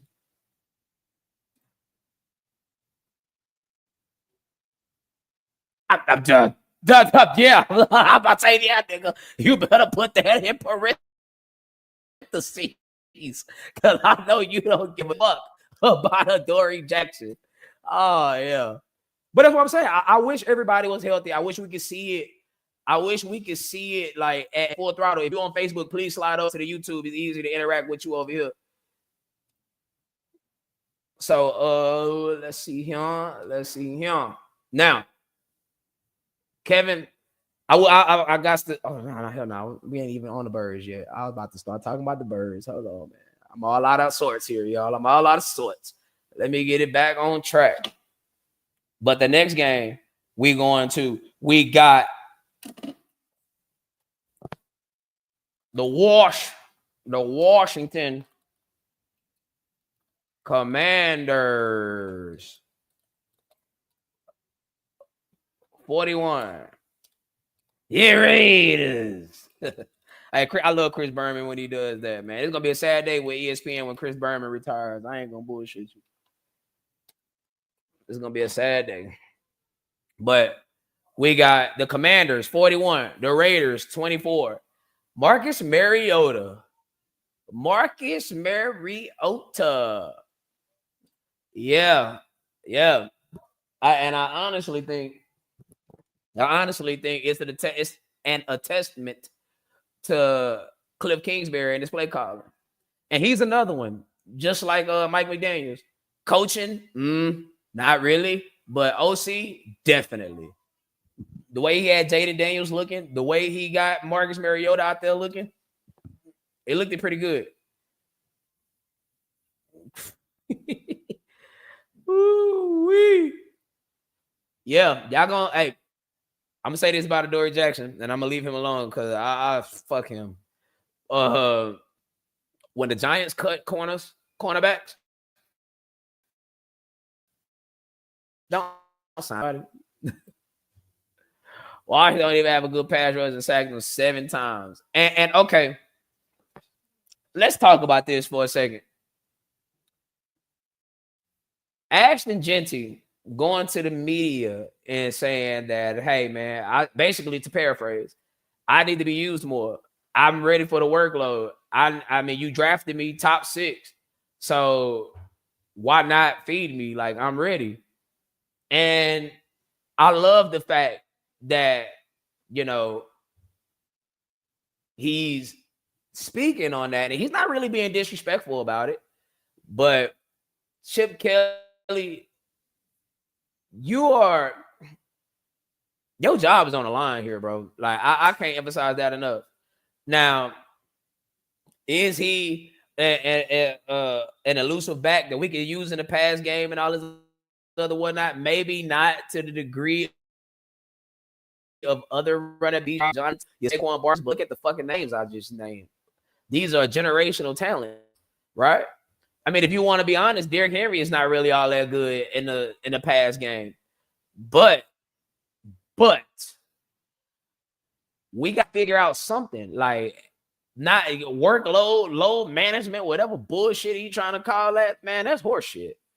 Give it to him and let's see if he can actually thrive. Because what did we say earlier about CJ Stroud, Joe Burrow, and the Kyle Shanahan? Give him to Kyle Shanahan and see what happens. Give him to Kellen Moore, let's see what happens. Give him to Mike McDaniels, let's see what happens. Give him to Shane Steichen, let's see what happens. Give him to Kevin O'Connell, let's see what happens. Give him to Zach Taylor to a degree, let's see what happens. Like, Chip Kelly, come on, bro. Come on. I don't think it's Ashton Genty. The Raiders O-line is terrible. Fair. But just like I said earlier, bro, every situation is not going to be ideal. Everybody is not going to be the Eagles. Everybody is not going to be Detroit. Everybody is not going to be the Colts. You got to make do with what you have. That's why this is professional football, the National Football League. There's a bunch of quarterbacks that we could say if they had a line, they would have been better. But hey, man, if was a fifth, we'd all be drunk. We gotta work with it. Like you can't squeeze nothing out of this. Should have stayed your ass at Ohio State then, cheese ass nigga. I wish nothing good on anybody who implodes. Oh my goodness. Except for the 1 year he was at Ohio State for obvious reasons. Talk your shit. And he snuck up out of Ohio State, didn't he? But with the Commanders, what I will say this. I know our last year they made it to the NFC Championship. Obviously, this year I don't see them getting to the NFC Championship. And I hate when people say low-hanging shit or the obvious shit. They point out the obvious. They're like, oh, they're not going to be that good next year. Well, bro, if you want to be honest, there's only 2 people that could be in the conference championship. So it's going to be 28 other teams. Well, if you count the other side of the bracket, it's going to be 28 other teams that ain't going to make it to their conference championship respectively. Y'all would have got a trophy with or without Chip Kelly. I ain't bullshitting. Y'all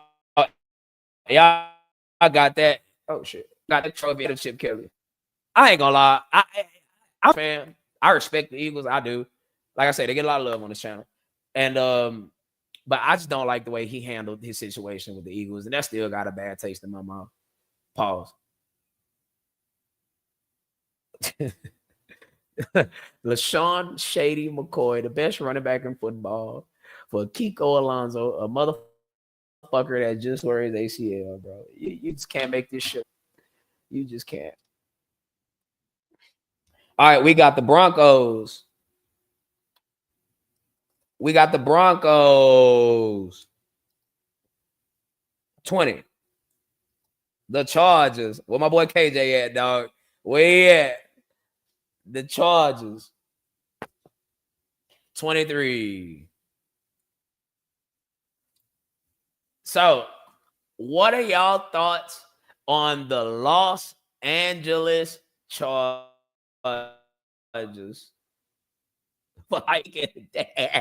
Hey, hold on, wait. On this channel, we don't advocate violence or anything like that. We gotta put that disclaimer.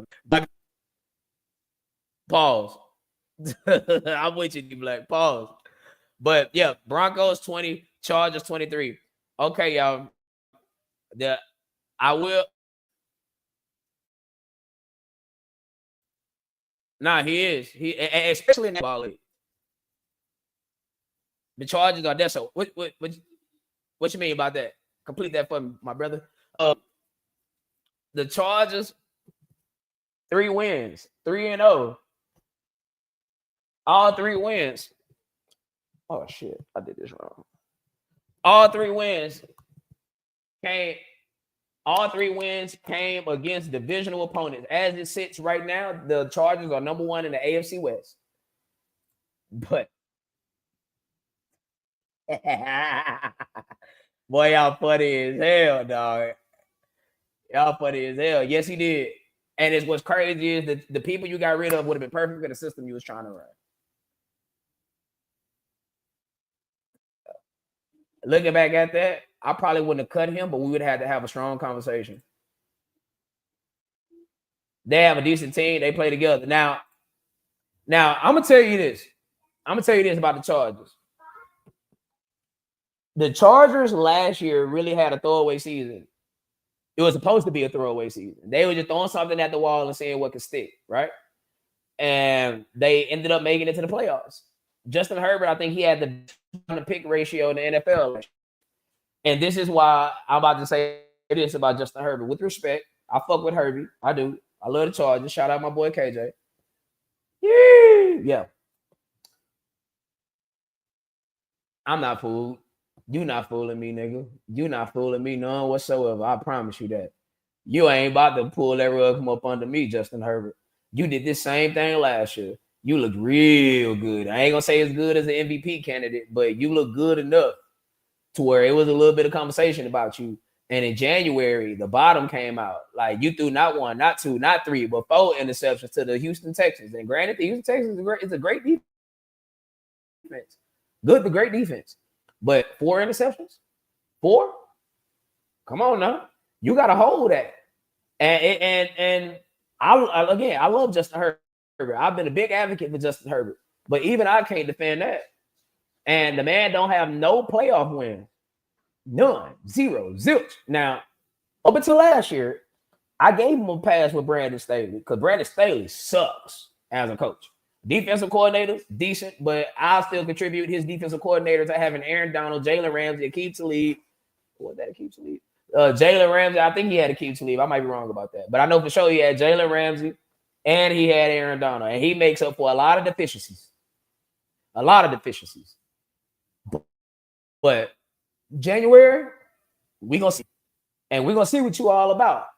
And if Justin Herbert want to keep this conversation of him being top 7, you got to win me a playoff game. You got to win me a playoff game. You got to win me a playoff game. Because productivity matters. Now, I'm going to take a little break for a split second.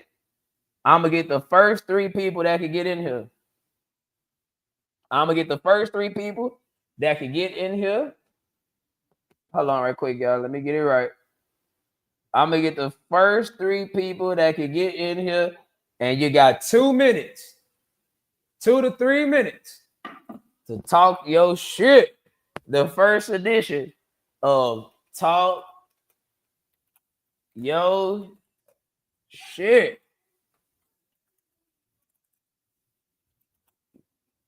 Now remember, you got 2 to 3 minutes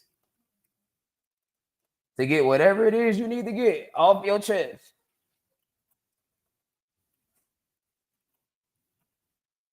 Hold on, let's set it up. You got 2 to 3 minutes to talk your shit, and please, let's not use anything that would be considered derogatory. Like I say, I'll let nigga fly because y'all know how we talk over here, man. It is what it is. But any home any of any kind, you know what I mean when I say that. That would not be. We can't do that. Can't do that. Can't do that. Can't do that. We're gonna talk your shit. Oh no, I don't want that to tick. Hold on, hold on. Give me a second. Give me a second. We are here. No, look, talk your shit, bro. But you can talk your shit within the means of yeah, you know what I'm saying here, my brother. You know what the fuck I'm saying.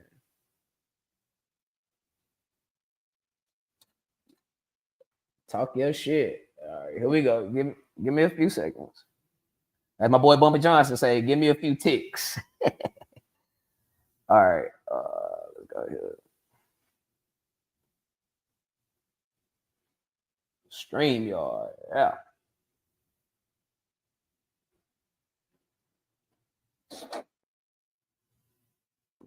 Talk your shit.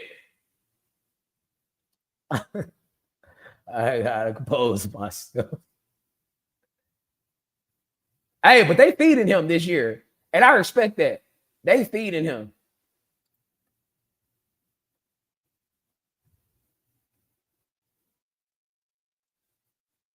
Hold on, right quick, man.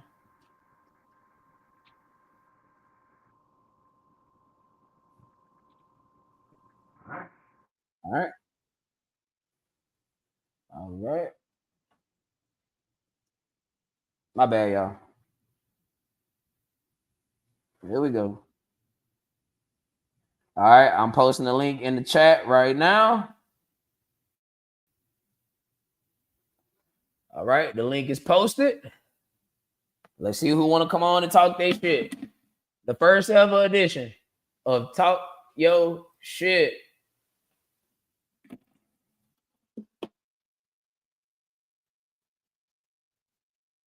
Talk Yo Shit, man. The link is in the chat.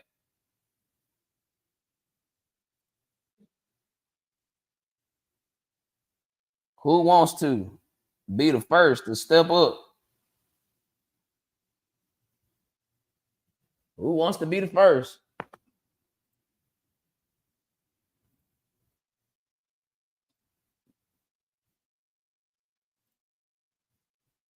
Oh, I'm fucking retarded, y'all.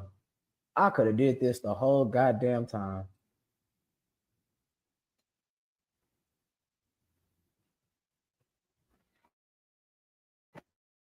I could have did that the whole time, man. I promise you, we gonna get this right, bro. We gonna get this right. There you go. There you go. Bearded. There go my boy. Yeah. There go my boy. Chicago's finest right there. Pause. Bro, you gotta show me how to do this rich, my nigga. You don't know how to do it? Hello, can Oh, you hear me? there we go. Hell nah, Good. bro. Yeah, yeah, yeah. Yeah, I can All hear you you. gotta I do can is hear you. You copy and good. You loud and yeah, clear. all you gotta do is copy and paste the link. That's all you gotta do is Gotcha, in gotcha, order to gotcha, put the gotcha, link in the gotcha, chat. gotcha. Yeah, Talk it. yeah, just copy and paste it. Yeah. Yeah, but man, Chicago Bears, That, you know what I'm saying? talk Best your team in shit. football. Chicago Bears, best team in football. You know what I'm talking about? Nah, I'm bullshit, man. We struggling right now. Hopefully we get it Yes, sir. together. Yes, sir. Go ahead. Hey, I ain't gonna interrupt you. Hopefully I'll lay out, we y'all. get it I'll lay together. out. I'll let y'all talk Yeah. y'all shit. Yeah, hopefully we get it together. Caleb Williams got to get it together. I think the game moving a little bit too fast for him. But I will say I like Ben Johnson's enthusiastic offense that he's bringing.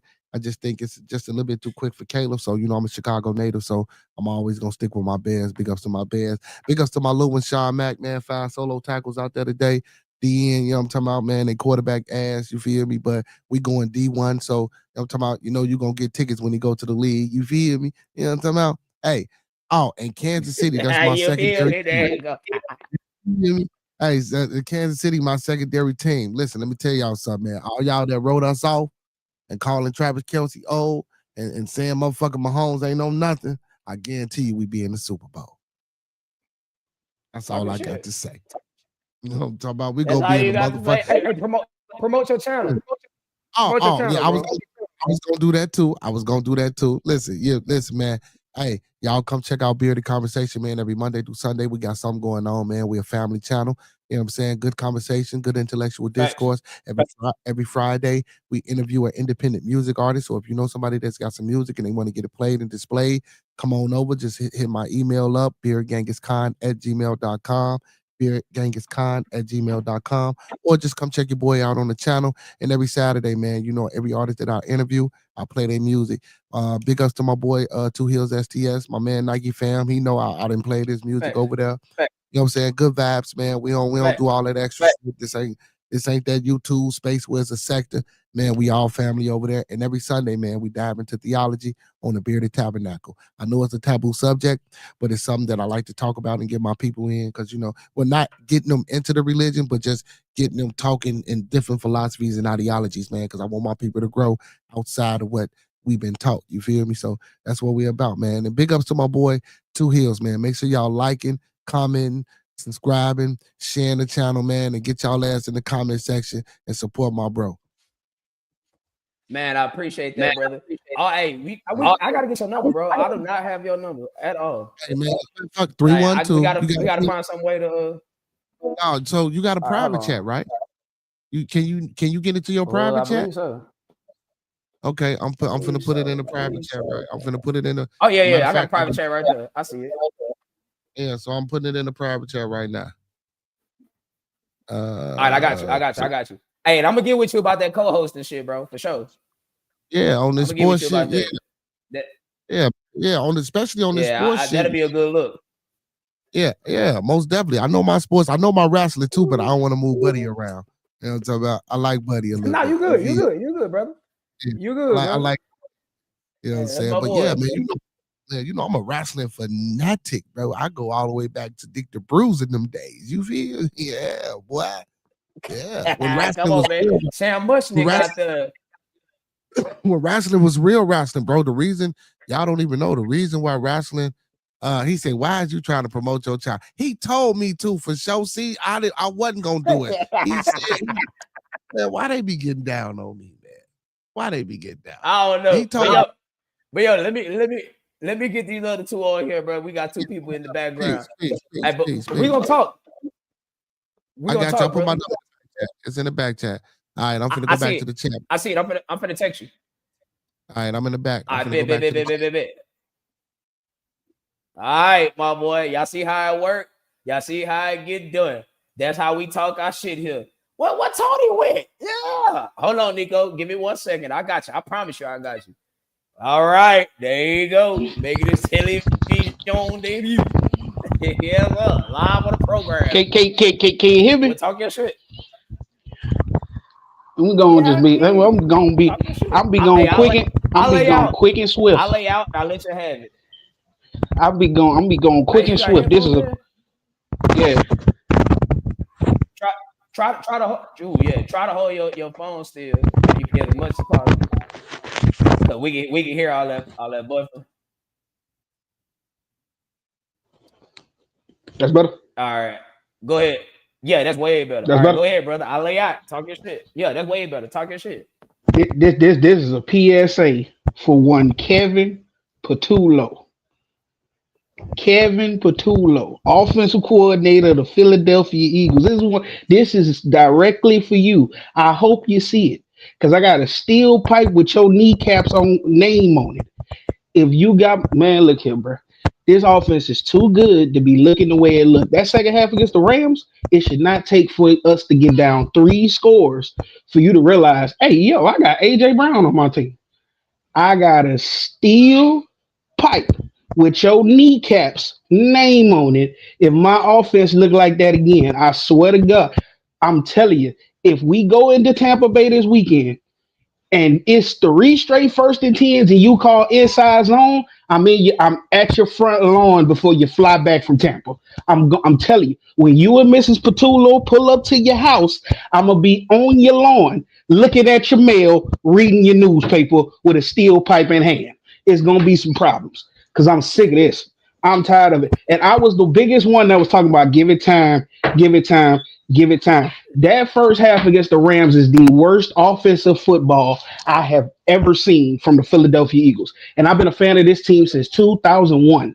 I have never seen that offense with that much talent look as inept as it looked for them first 2 quarters. I got a steel pipe with your name on it, brother. I'm not playing. I don't care nothing about what Whip talking about. I don't care about nothing about the local media. I'm gonna whip your ass. Cause you got people out here talking about how the Eagles don't trust their quarterback. Like, bro, do we not we not even playing like that. Jalen fight enough narratives. We don't need another one that he gotta fight now just because you can't call plays. We not doing that, bro. We not. We not. We not doing that. I got man, let's talking about steel. I'm talking 100% stainless steel. That's what I'm talking about. Kneecaps shattered. You hear me? Now, Knee. now, now, facts. Now, me and you talked about this, right? We talked about this off air. And Bearded, by the way, this is Casper, the one I was on that track with. This is him. Um, I say, man, look, I got Jalen Hurts has been on my fantasy team for the last 3 seasons. So I watch Eagles games attentively, maybe not as attentively as you and Josh, but I watch it enough to see what the fuck is going on. And I'm simply saying you got AJ fucking Brown on your team, who's a fucking god. He's a man child out there. He is this generation's Terrell Owens. And the fact that in 2 games he has 6 catches for a grand total of 35 yards. That is pathetic. That is fucking pathetic. And Steel that's not pipe. sustainable football. It's not. Steel pipe. With that nigga's name on it. I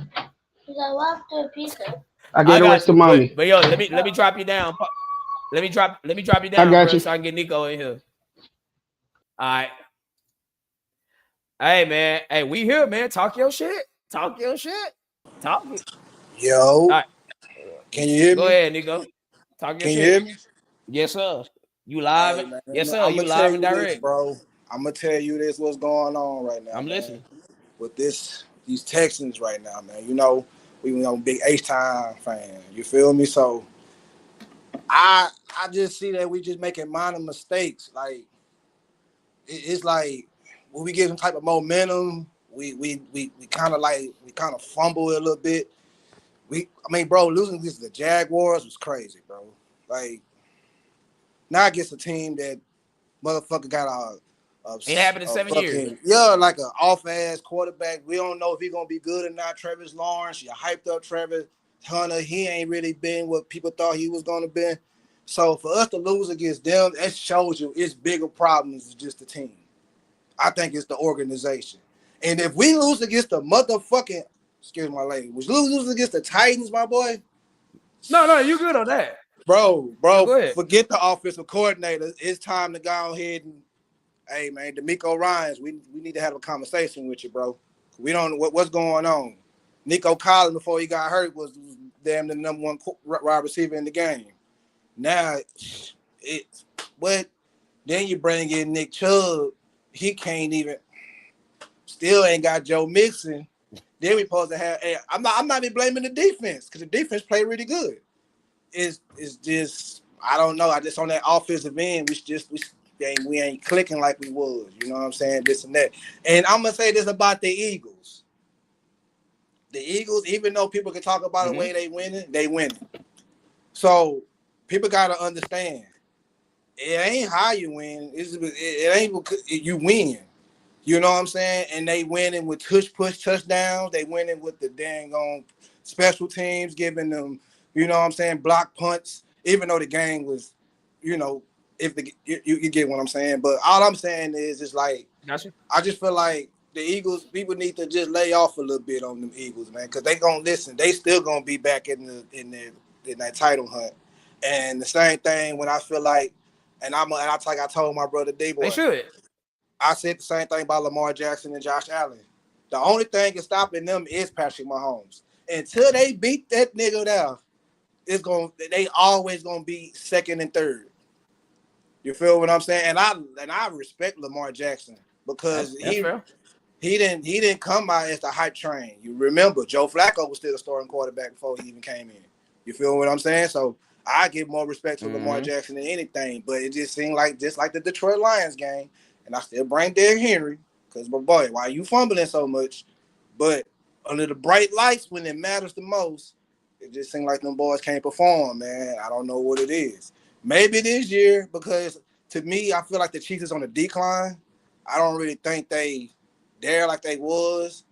I mean, especially losing Worthy. You lost Worthy in the first game, so you really lost your deep threat. You feel me? So you really don't have that. So you really looking for Patrick Mahomes to run and just, you feel what I'm saying? But that's all I gotta say, bro. That's all I had to say. I got you. All right. All right, man. I appreciate you dropping in and talking your shit, man. I appreciate it. Now, I'm gonna clean up a little bit of what he just said. Now, Nico Collins definitely was as far as receiving yards go. He definitely was the top two receiver as far as receiver yards is concerned in football last season before he got injured. It was him and Jamar Chase. Now, I'd argue that, but Jamar Chase, by the time the season would have ended, would have surpassed Nico Collins because Joe Burrow is a better quarterback than CJ Stroud. We all know that. Now, I don't know about coming for D'Amico. I'm going to reiterate what I said earlier. I think everybody on the defense is safe as far as secondary coach, linebacker coach, D-line coach, special teams coach. The people we looking at is offense, receiver coach, running back coach, lineman coach. Yeah. Offensive coordinator. We are looking at you, man. You are the ones we looking at. You need to get your shit together fast. Quicker than fast, faster than quick. But let me cycle through the rest of these games, man. Hey, I like that. That's gonna be a reoccurring segment on the program here. Talk your shit. Come in and talk your shit. I think people will really enjoy that. All right, let's get to yeah. Let's get to Aaron Donald. I mean, Sam. I call this nigga Aaron Donald. Ooh-wee. Seahawks. Where you at with it? Seahawks 44 like the hood.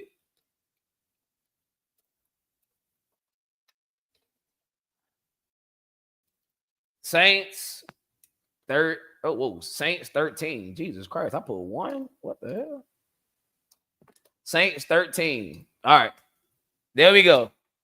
Ooh, Seahawker. Who the fuck is Seahawker? Hold on, y'all. Give me 1 second. Give me 1 second. Let me fix that. There we go. Goddamn. Okay, whatever. All right, there we go. Seahawks 44, Saints 13. Now, I like Mike McDonald out there with the Seahawks, man. I think he's doing a damn good job with the way that the Seahawks defense is looking, all things considered. And I mean, I'm not gonna go as far as say coach of the year or nothing like that. But I think all things considered, the way the NFC West is shaping up, I think he's doing a damn good job. I mean, like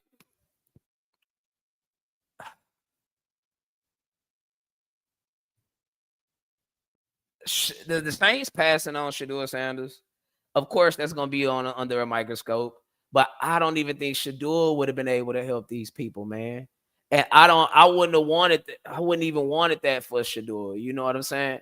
I still think the more ideal spot for Shedeur would have been Indianapolis, because he would have had a stable coaching. He would have had a stable line, good crop of receivers, good defense, et cetera, et cetera. He ain't got that shit out there in New Orleans, man.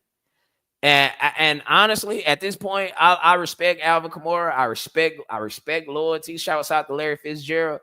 But big dog, it's time to go. Like, or do you want the money or do you want to be a winner, bro? Like, and I'm looking at teams like the Bengals. I'm looking at teams like I mean, hell, the Eagles stay spamming running backs. Fuck. I'm looking at teams like the fucking Chargers, the 49ers. They stay running backs also. I'm looking at teams like the Vikings, who's gonna be in the market for another running back to spell Trey Mason, because Aaron Jones is cooked. There's a thing called taking the money, bro. And all money ain't good money, bro. And honestly, you wasting away out there in New Orleans. Like Spencer Rattler, I respect him. Never won a game as a starter. And I believe he was 0-8 as a starter, if I'm not mistaken. And in 2 weeks, they play us, the New York Football Giants. Hell, we need a fucking running back because I'm not sold on Tyron Tracy. But that'd be a fucking shame if Spencer Rattler first career win come at the expense of the New York Giants. I promise you, I'm gonna shit a brick. Maybe, you know what I'm saying? Maybe, but I wouldn't want that for Shedeur. There's no way he would have been able to prosper. Now, I'll ask y'all this, and I'm really talking to Tony, Josh, and D Black, since y'all are Eagles fans. Do you think Kellen Moore regret taking that job with the Saints and not sticking with the Eagles at least one more year? I know y'all wish y'all had Kellen Moore. That's not the question, though. Oh, Pittsburgh. Oh, freaky. But that'll freaky. That's freaky, bro. I ain't gonna lie to you. That's freaky. I forgot about Pittsburgh. That's fucking freaky. But yeah, my Eagles fans, do y'all think Kellen Moore regret taking that job with the Saints? Wish he could have stayed with the Eagles at least one more year?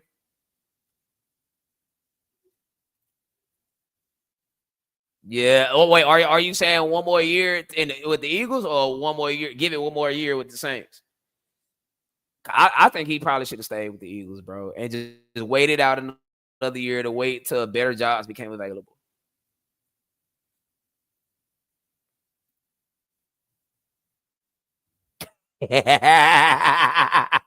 Hell, did I see the damn score? Shit, this is what it was. The hood. The Sox did it for Akers Hole. They did it for Lil Saint now. Yes, sir. I ain't gonna lie. I'm gonna tell you somebody. I'm big. I'm a fan of.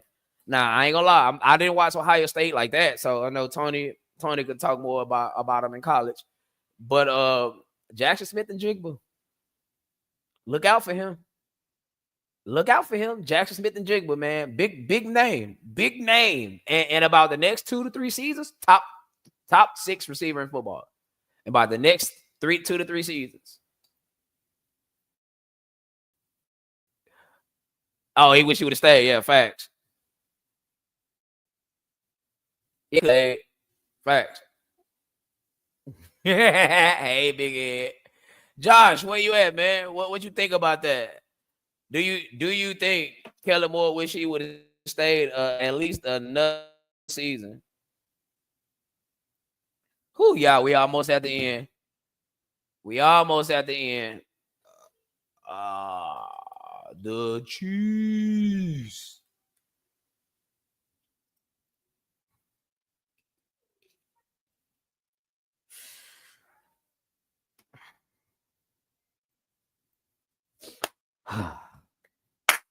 Here we go. Now, y'all see the game we talking about, man. Y'all see it. And all I could do is just shake my fucking head, dog. Jackson with the Jigma Nice. He gonna be the best one out of that last batch of Ohio State receivers. Facts. Only one I can think of gonna match him is Ibuka. I hate for Marvin Harrison Jr. I do, but sucks being out there with the Cardinals, bro. It's so unconventional. Fact. It's and Garrett Wilson. Like Garrett Wilson and Marvin Harrison are and call me crazy. I think Marvin Harrison is the Garrett Wilson of the NFC. Like Marvin Harrison Jr. being out there with the Cardinals is the exact same thing as Garrett Wilson being out there with the fucking Jets. They got to go to a more offensively based team. Like if you were to put them on the 49ers, Eagles, Vikings, Rams, Chiefs, Bills, Ravens, I think it'll be we'll see a way better output. Marvin Harrison is the Garrett Wilson of the NFC.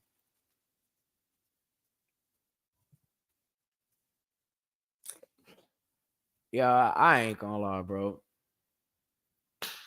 I'm gonna tell y'all this right here.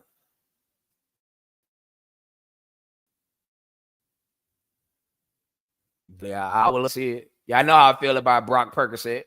Y'all know how I feel about Brock Perk 30. Yeah.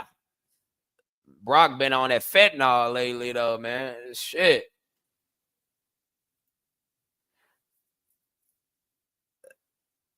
Not just yet, bro. If Jackson Dart don't work out, we doomed. That's for damn sure. Now, I'm gonna tell you what made me real sick about this game. We legitimately had a chance to win this game multiple times. Did y'all know that the Chiefs have never, ever in the history of their franchise, in the history of our franchise, they have never won a game in New York? Did you know that? Sunday night was the first time we won a game in New York. Russell Wilson threw the goddamn ball out the back of the end zone on 4th and fucking goal with the goddamn game on the line. How do you do that? Let me tell you something. I suck at quarterback. If you ever played football with me, y'all know my role is to simply catch the football. Run the route, catch the football. Run the route, catch the football. I'm damn great at that. Now I can coach quarterback, I can coach quarterback, coach running back, coach receiver, do all this shit. But I promise you I can't go out there and play quarterback. But even I would have not thrown the ball out the back of the end zone. I would have gave it a shot. No lie, the moment I knew we was fucking cooked, let me get to these comments. The moment I knew we was cooked, bro, was the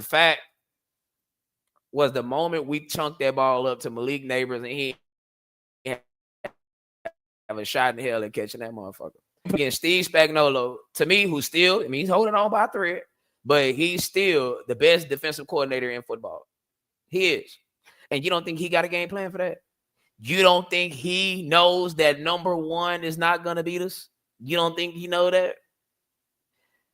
Like this is fucking pathetic, bro. Like okay, I'm not wishing for injury on nobody. Knock on this goddamn wood. Wait, wood down here.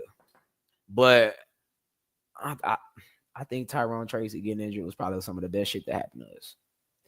Cause you get Scatterboo out there. Scatterboo is gonna make something happen. Is he Saquon Barkley? Hell no. But he ain't Devin Singletary. He ain't Tyrone Tracy. Y'all know how I feel about Tiki Barber.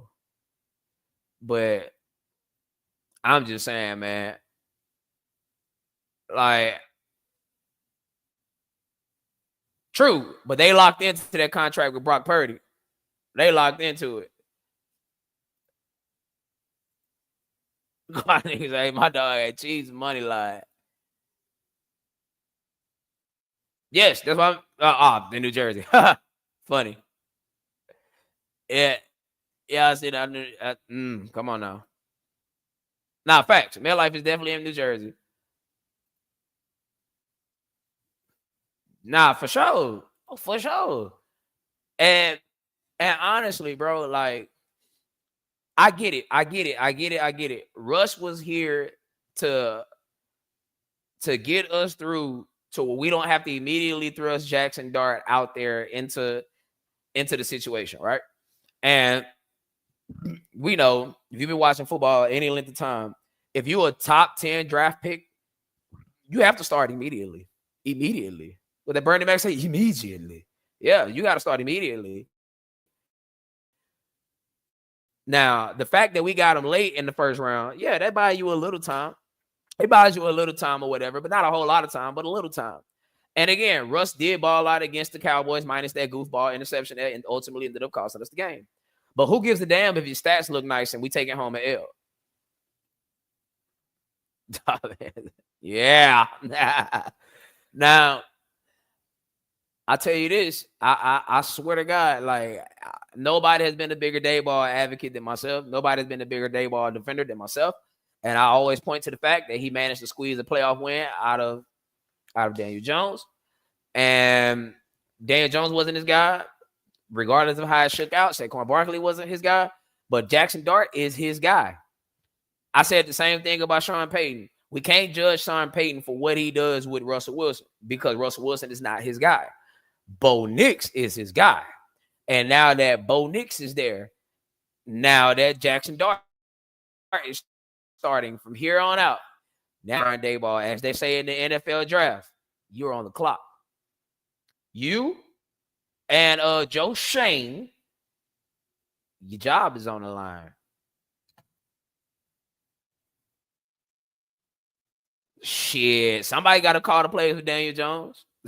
And remember, Daniel Jones had minimal passing yards in that game. I want to say he threw for less than 170 that game. But nevertheless, and it was against the Minnesota Vikings. Yeah. Yes, indeed. But okay, let me talk about the Chiefs just a little bit, and we're gonna move on. There's only one thing we need to chill out, bro. Like I feel like, and this I'm gonna draw a connection here. As much as Eagles fans hate the discourse around Jalen Hurts, look at the discourse around Patrick Mahomes. And this is a 3-time Super Bowl winner. This is a guy who every year he's been in a starter in the National Football League. He's at least made it to the AFC Championship. His worst year is him losing the AFC Championship, right? And there's people saying, oh, well, look at him. He's doing this. He's doing that. He can't. He's making bad throws. He can't win games. He can't do this. He can't do that, et cetera, et cetera. And I'm like, well, damn, bro. He already threw for 5,000 yards. He threw for 50 touchdowns. He's been an MVP twice. He's been Super Bowl MVP 3 times.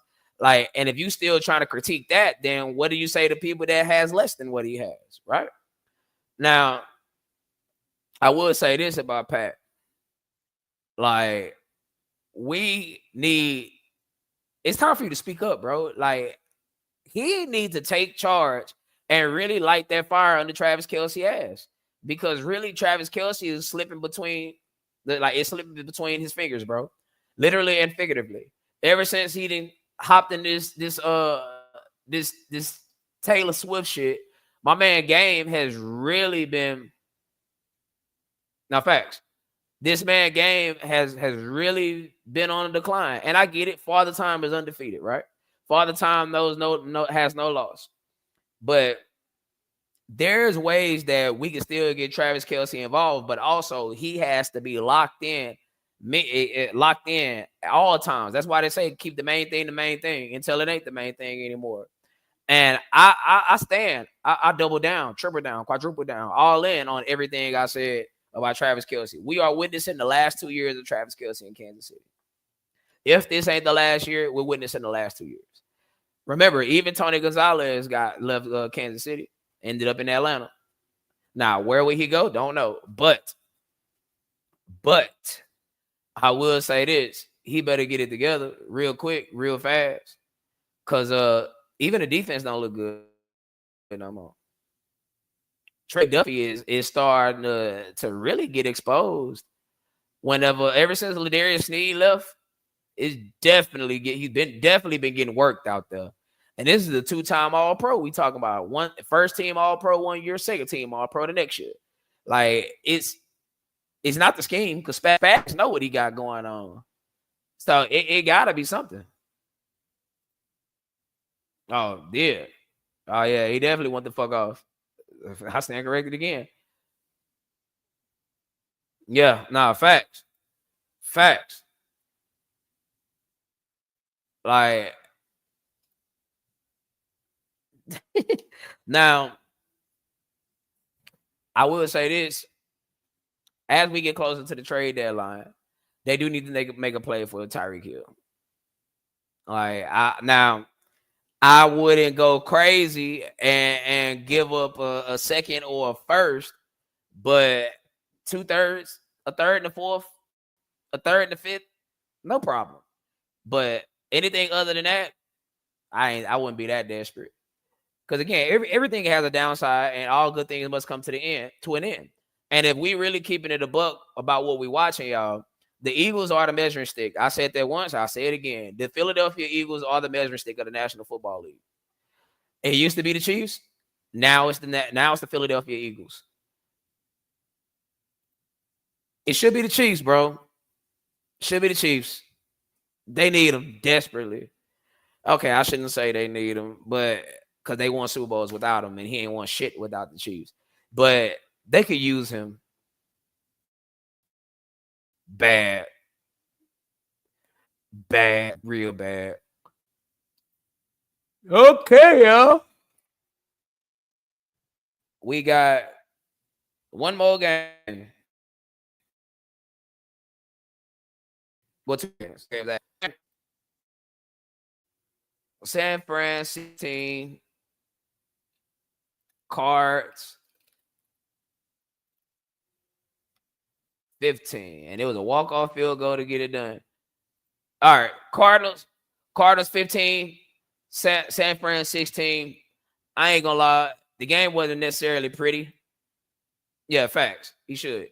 The game wasn't necessarily pretty, but like Nico said earlier, sometimes pretty ain't always the answer, and they managed to get it done. And considering the kicking woes that they had over the last 2 to 3, the last season and this season, for them to have walk off, excuse me, for them to have a walk off field goal, I mean, it says a little bit. Now them losing Nick Bosa, I ain't gonna lie, the young Bulls got to step up now. And I like that boy D Winters. I ain't gonna lie, I like D Winters. I do. I do like D Winters. He make plays, bro. He fly all over the field. They secondary CJ GJ will actually fit in a little perfect with the 49ers. Now, I would have a strong talk with that nigga before he come in the door and say, "Hey, bro, this your last stop." Yeah, I did say we're gonna talk about CJ GJ. Yeah, this is gonna be this your last stop. And let's just go down in CJ GJ history right quick. Drafted by the Saints. Okay. Saints let you walk in free agency. Or no, I think the Saints traded him to the Eagles. Okay, very nice. Eagles, you outkick your coverage with the Eagles. You outplay your market in free agency, and you end up signing a 1 year. Tony, put that contract that y'all offered CJ GJ in the chat. You end up you outplay your coverage with the Eagles. You outkick your coverage with the Eagles, and you end up going to Detroit on a 1 year, $7 million deal. Okay. Then you end up going back to the Eagles. Then the Eagles end up trading you to Houston. Now, fact, you end up going to Houston. You don't last three 3 games in Houston. You don't last 3 fucking games in Houston, bro, before the Texans cut you. That's crazy. Now, this is the contract that was offered to CJGJ. 3 years, 33 million, 16 million to guarantee. And all things considered, for a safety of his magnitude, which if we were to list out the safeties, he probably wouldn't be in your top 5, maybe not in your top 7, definitely in your top 10. That's a damn good deal. With incentives. That's a damn good deal. That, I think, according to the market at the time, that was a damn good deal. So, out kicking your coverage, and going from that to getting to being a 1 year, $7 million, significant downgrade. Okay, what, 3 years, 33 million? That turns out to be what, $11 million a year? Shit, and you end up getting 1 year, $7 million. Yeah, you lost $4 million trying to outkick your coverage. And brother, a head case. He's a head case. You blowing assignments with the Texans. You sit here like in the media, well, not always in the media, but some of the media interviews you having, you kind of throwing shade a little bit. You calling out CJ Stroud. Who the fuck are you? Who are you? Like, as far as the Texans is concerned, who the fuck are you? If it was Nico Collins, I would accept it better if it was Derek Stingley. I would accept it better if it was Will Anderson. I would accept it better if it was Jalen Petrie. But you, no, bro. Like, you ain't even been here long enough. Hey, bro, you tripping. I wouldn't call him overrated. Bro. But I say this: wherever you go now, this is your last stop. I'll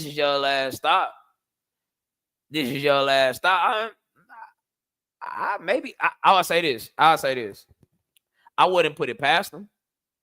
But the same thing that happened with the Texans would have happened there. And I applaud the Texans getting rid of you. You want to be traded? Get the fuck out of here then. Because defense ain't the problem. And when defense was a problem, it was you. Multiple fucking plays, bro. Come on, bro. Like, you gotta get with it, my nigga. Like, you really wilding out with this. Hold on right quick, y'all. Let me read something to you right quick. I heard a couple people out there saying that the Eagles might be able to get him back, but according to the NFL bylaws, which I didn't know until this came out, I mean, it makes sense because it rarely happens. Hold on. It rarely happens. So, according to the bylaws, it says, and I quote, hold on. Gotta open my Twitter. It says, reacquisition of a traded player. A player who has been traded cannot return to the club that took such action until 2 seasons have elapsed, including the season of the year in which he left the club, unless one of the following exceptions applies. A traded player must have been on the active/inactive list of the assignee club, any club beyond the assignee club, or a combination thereof for a minimum of 4 regular season or postseason games, after which the original assigner club may reacquire the player by waiver assignment or free agent signing.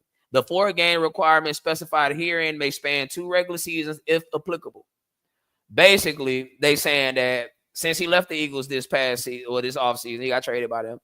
The club traded for him, which was the Texans, he would have to be there at least 4 games. So if he would have waited 1 more week, played 1 more game, then blew a gasket, then he could have went back to the Eagles. The fact that they didn't try to re-up assets that they gave away for him is the ultimate indictment. They just cut you outright, and teams rarely just do that. That they all about asset retention. Now, facts.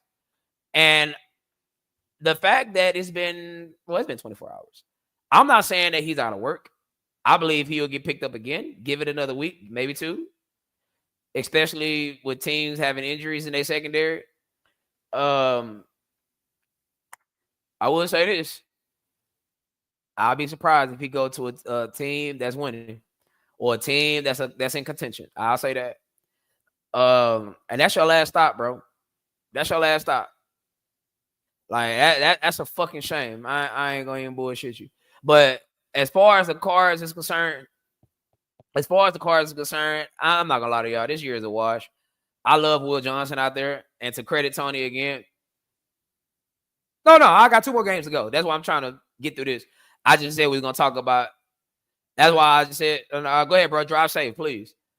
Much love to you. That's why I had to speak about CJGJ. I said I was gonna speak on him, and there it is.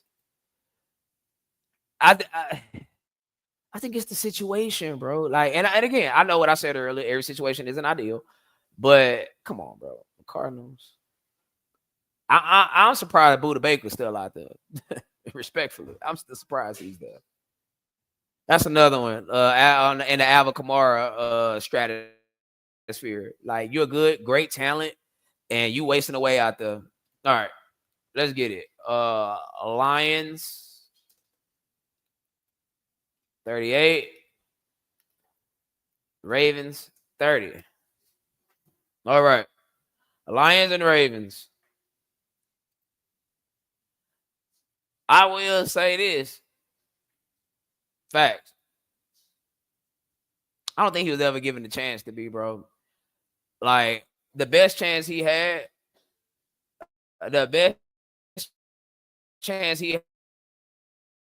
was with damn, I just said his name. He with the fucking Commanders.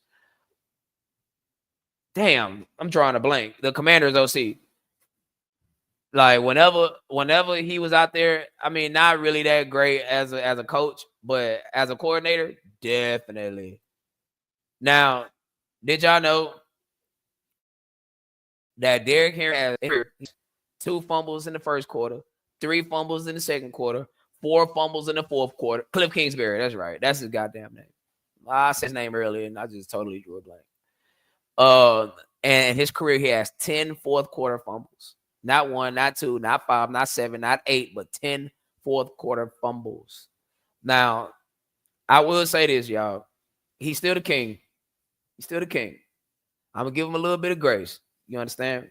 Last year, he ran for 1,900 yards plus. You did. Oldest back to ever run for 1,900. No back over 30 and over has never ran for 1,900. And he's done it.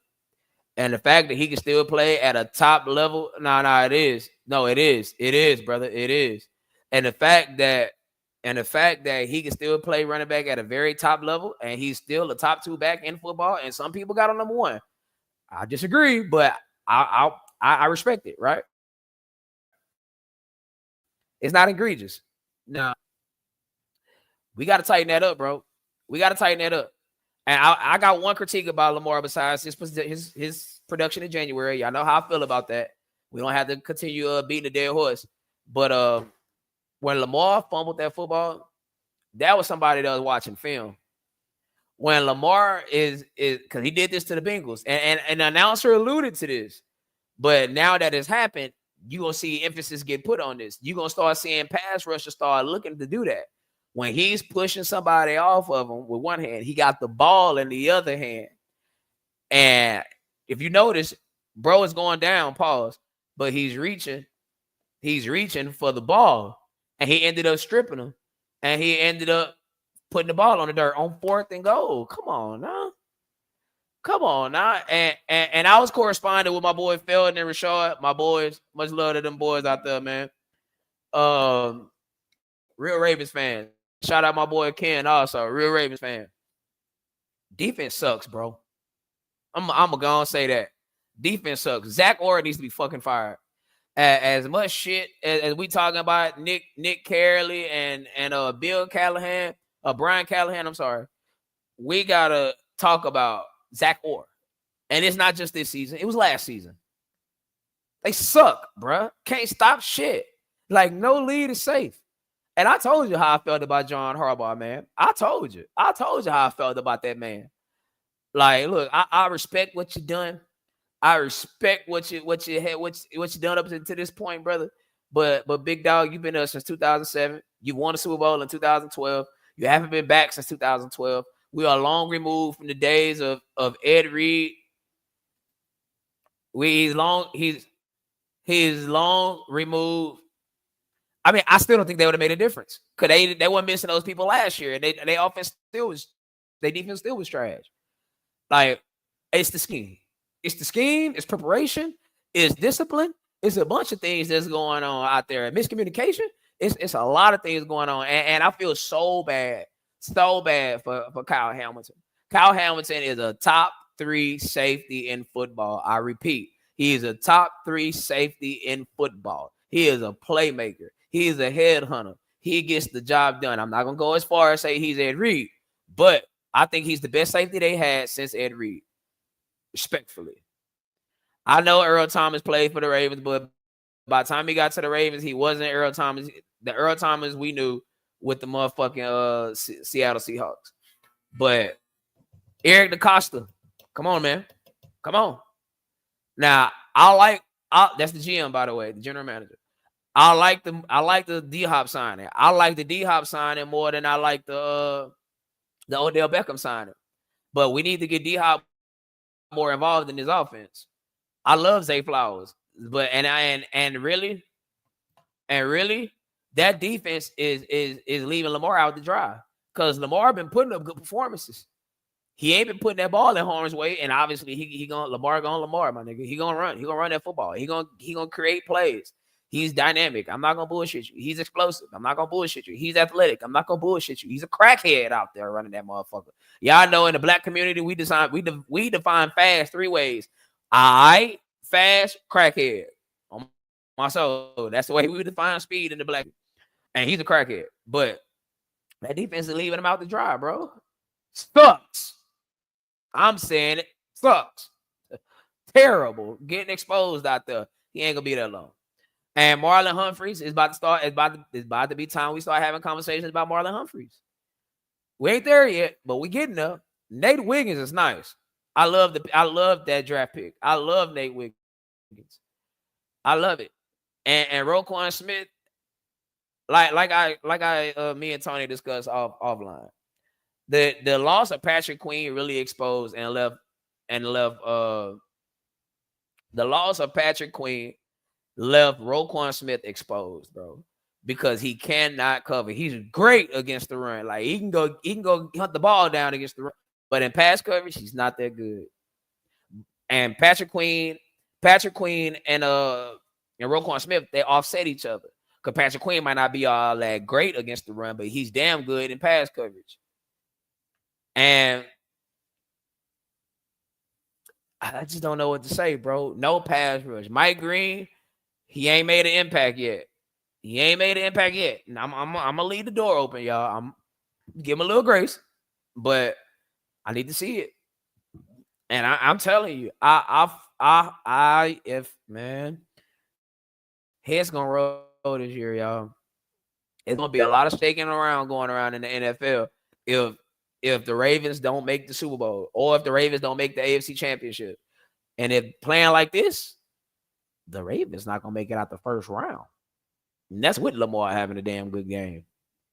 On my soul. Hey, man. And right now, the Steelers are number 1 in the AFC North. Now the Lions. Ooh, wait, they beat them people the fuck up. They beat them up. And the Lions owed them that ass whooping. Bro. Like the last time the Ravens played the Lions, I believe the Ravens beat the shit out of the Lions 30-something to 6. It was bad, real bad. And the Lions right now are saying Ben Johnson, who? Ben Johnson, who is Ben Johnson? Yeah. That's a big win for the Lions. I'm not gonna lie to you. That's a damn big win. Damn big win. Yes, it's very much possible. Yes. Now, what it's gonna come down to, schematics, play calling, defense. That's what it's gonna come down to. Yes, Lamar Jackson could definitely got the skills to go win the Super Bowl. And this is with respect. and I do mean respect, because the Eagles get a lot of love on this program, so understand what's going on here at the program. If Jalen Hurts can go win the Super Bowl, I do believe that Lamar Jackson can go win the Super Bowl. If you want to talk about strictly quarterback play, I do believe that Lamar Jackson can go win the Super Bowl. If Jalen Hurts can do it, Lamar Jackson can do it. Now, we have to establish that there is a mental switch between Jalen Hurts, Lamar Jackson. Jalen Hurts, there's only two people in the NFL that is comparable as far as the mental is concerned with Jalen Hurts. That's Patrick Mahomes, Baker Mayfield. Everybody else, Tata.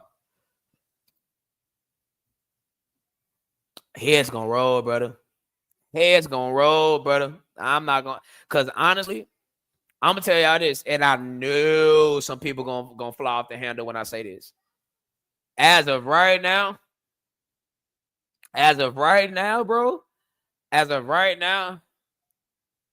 Joe Flacco is still the best quarterback in Ravens history. And I know he's never been an MVP. I know that. Joe Flacco is the best quarterback in Ravens history right now. I know that. And again, I repeat, I know that Lamar Jackson is a two-time MVP winner, but Joe Flacco is the best quarterback in Ravens history right now. And all it takes is for Lamar to win one Super Bowl, changes all of that. Y'all remember when Joe Flacco went on that Super Bowl run? 11 touchdowns, 0 interceptions. 0. Didn't throw not one interception. Not one. And yes, Ray Lewis was there. Uncle Suggs was there. Ed Reed was there. But they was at the end more than they was at the beginning. Now, granted, them being at the end is is way better than a lot of people being at their prime. But y'all know how it goes. Right now, Joe Flacco is the best quarterback in Ravens history. With respect. But I'm going to talk. Now is y'all favorite time. The last game, man. And I'm going to open up the floor to questions for about 10 minutes.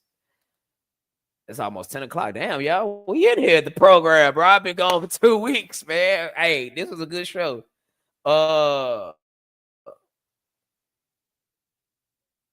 Let me see here. I got the Rizams.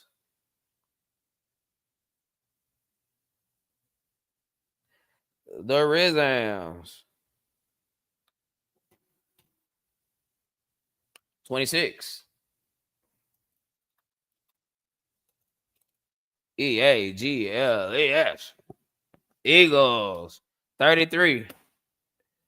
Now, before I dive into this game, I did say the best for last. This was the game of the weekend.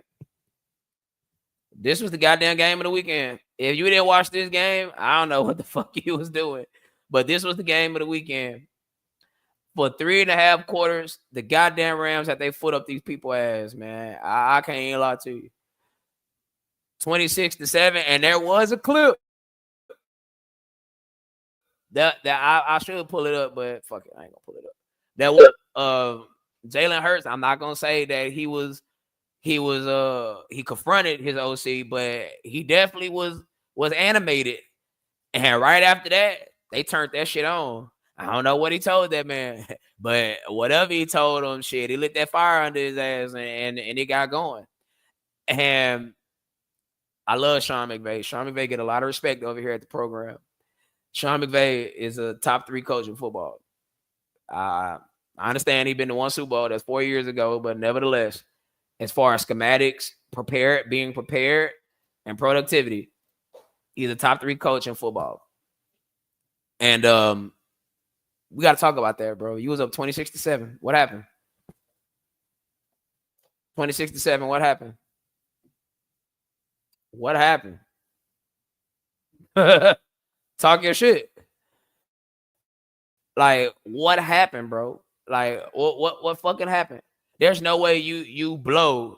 There's no way you blow a 19-point lead. Like, what? Sean been to 2 Super Bowls. He lost to Brady. Yeah, facts. He's a top 3 coach in football.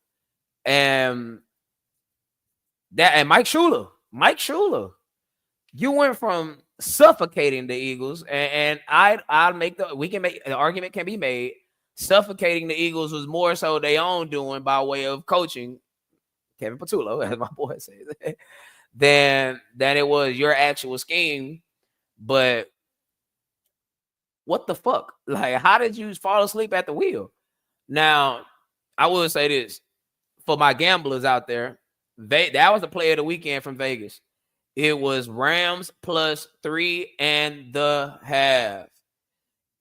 And what's crazy is whenever the Rams kick the field goal, obviously if they win, they cover, obviously. But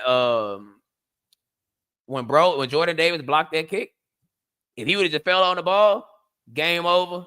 Eagles win, miraculous comeback, but the Rams still cover. But the moment he picked up this football and ran that motherfucker to the house, he took a bunch of people parlays and shot that motherfucker down. But a lot of people lost money Sunday afternoon. A lot. That was, I say, goodbye, Philly. Hello, Vegas. And let me say this about the tush push. I'm an offensive guy, bro. I'm not going to lie to you. I'm an offensive man. And I do believe in, if we got a play that you can't stop, why should I stop it? Right? And plus, and like I said, Jalen Hurts been on my fantasy the last 3 years, so nobody loves that tush push more than I do. Because shit, one thing for sure, 2 things guaranteed. If they get to the 2-yard line, I am guaranteed 8 points. Yeah, 8 points. That's more money than Lamar Jackson. I promise to God it is. Now, this is where the problem comes in at. And it's not nothing that the Eagles did per se. It's just the way that the referees went out and explained it. When the refs sat there, when the refs sat there and said that there's no way that we could officiate this, well, that kind of makes the play illegal then, don't it? Because if you can't officiate it, if a penalty happens, how would you ever be able to throw it? Because he said we can't officiate it because we can't see all the way down the line. Okay. Now, what if we said that? What if we ran a play and the receiver could, and it's a play to a quarterback to a receiver, and the ref said, well, we can't officiate this play, but yet the offense still run this play. That put the defense at a total disadvantage. And Lord knows football right now, the defense already been handicapped. They don't need to be handicapped. They already been handicapped as far as tackling is concerned. They don't need to be handicapped anymore. Now, had the ref not came out and said that, then I would have no problem with the tush push getting ran. But now that that's being said, you can't just act like that's not a plausible situation and or a scenario that needs to be addressed. And let's be fair, Jordan Mailata definitely jumped off. He definitely false started when that play got ran. Salute, my boy, for sure. We definitely keeping that channel going, my boy. I appreciate you tapping in. Jordan Mailata definitely jumped off sides on one of those tush push plays. And I believe they said it happened twice, but I know for sure it happened once for sure.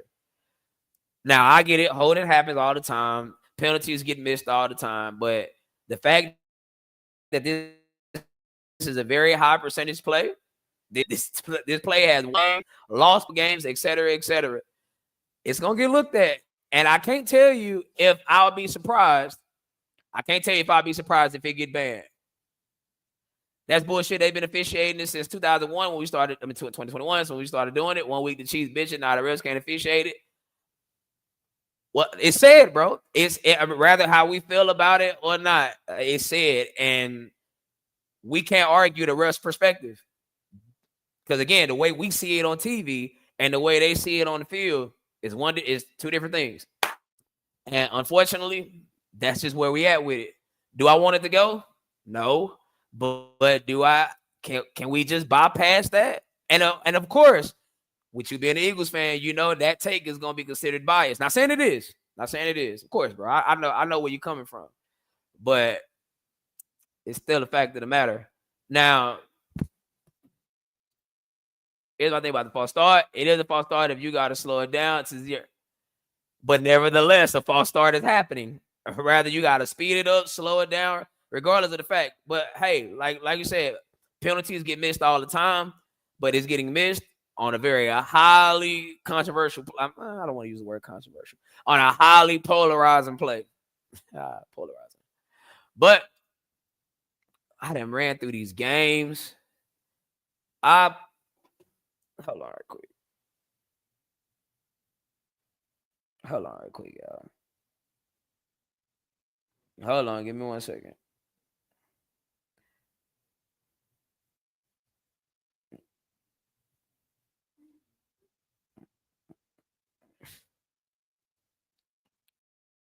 All right. Now, at this point of the program, while I try to load this shit up, 'cause I told my boy I was gonna do this. I open the forum to any questions, any motherfucking questions. What do you got? How do you got them?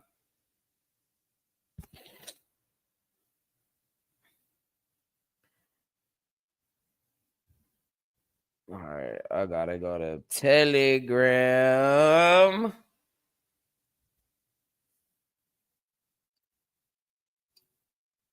That's my point. That was never the story before the Chiefs game. It was all about the health factor. It is not being aesthetically pleasing to watch. Now, but if false start is happening consistently, or not consistently, enough, more than once, for sure, twice, two times, 3 times, 4 times, at what point do we say, damn, this got to be officiated better? Because think about it like this. What if you wasn't the team running that? What if you was the team it was getting ran on, and the lineman continuously, he jumps off sides more, he false start more than once, and it doesn't get called, and you at least bring it to the ref's attention. Yeah, facts. I ain't gonna lie, I'm enjoying this run. Chat moderator Rob, man, come on back up in here. Let me post this highlights, man.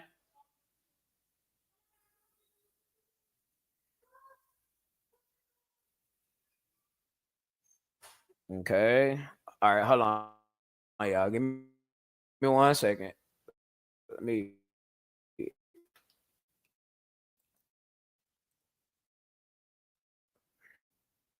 Hey,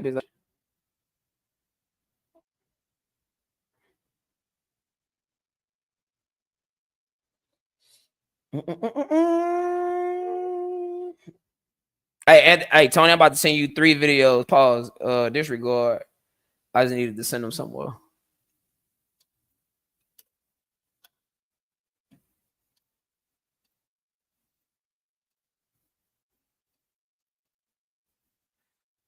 I know this is not. Yeah, okay. Give me 1 second, y'all.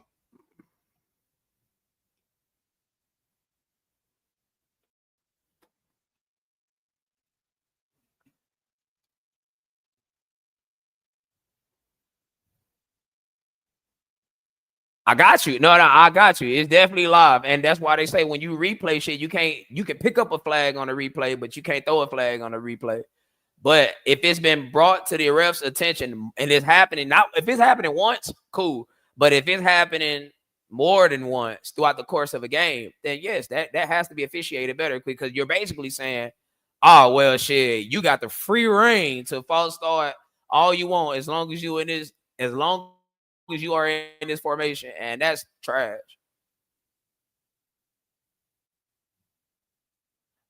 I say, man, you got to bring that to the ref attention, especially if it's continuously happening on a high percentage play.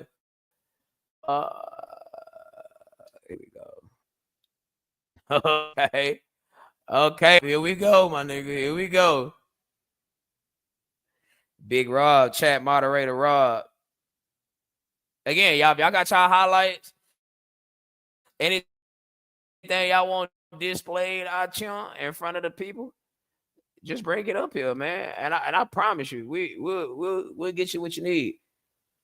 Bearded, if you got videos of LaShawn out there DN sacking shit, hey, shoot it to us.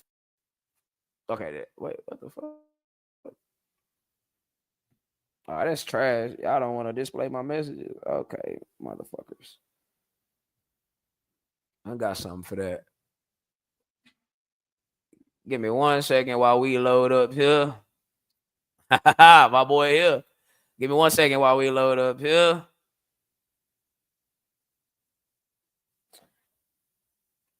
Bro, what the fuck? My fucking messenger tripping?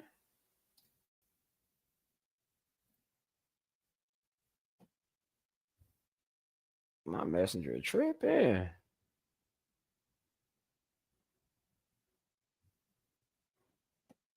Hold on. Hold on, y'all. Hold on, y'all. Damn, bro, they making me jump through the motherfucking. They making me jump through the fucking gulag just to get a fucking video play. All right, bet. Here we go. Here we go, man. Here we go. Entire screen. I need the audio with it. Hold on. Boom. Okay. Let's see what's going on here.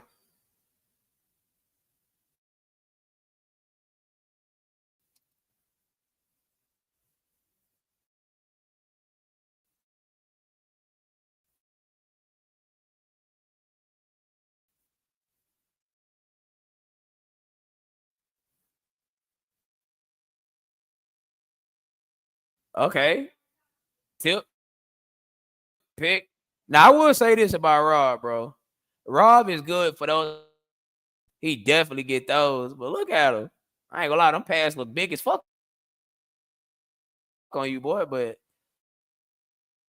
shit, plays are getting made in them motherfuckers. Good pick.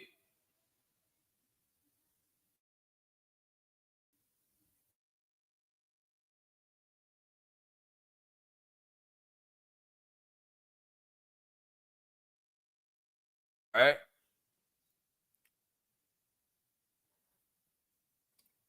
Let's check this one out, man.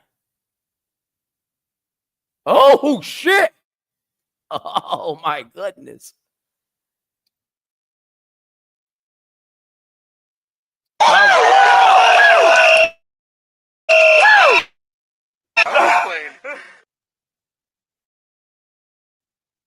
Talk about putting your nuts on somebody else. Hey, and I ain't gonna lie. Let me pause this right quick, bro. This is one thing I can't stand as a wide receiver, bro. Like, what the fuck? Like, you don't even jump to at least give your quarterback a chance to not have this ball picked off. Like, watch the receiver. Watch the receiver. The fuck is this, dude? What is this? What is this? You let a man glove on you like that, cuz. That's fucking terrible, dude. Like that's beyond terrible. I ain't even lie to you. That's beyond terrible.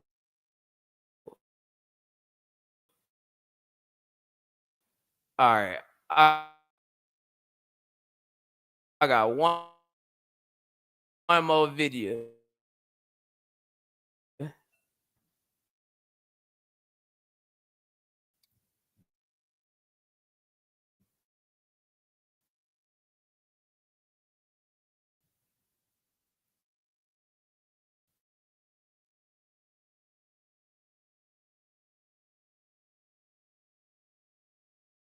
This was that wasn't the read. He is the read. Like that's a good throw. Gotta catch it.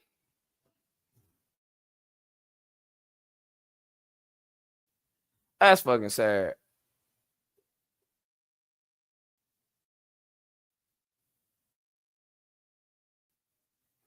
That's fucking sad.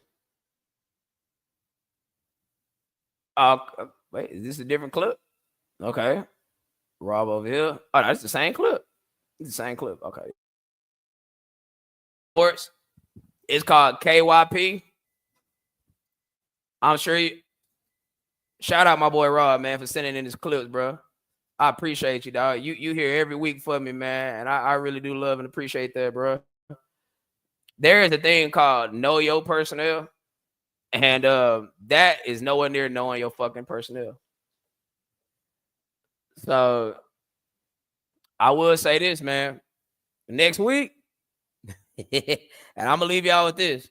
Next week, Dallas, Texas, Sunday night football. It's going down in Chinatown.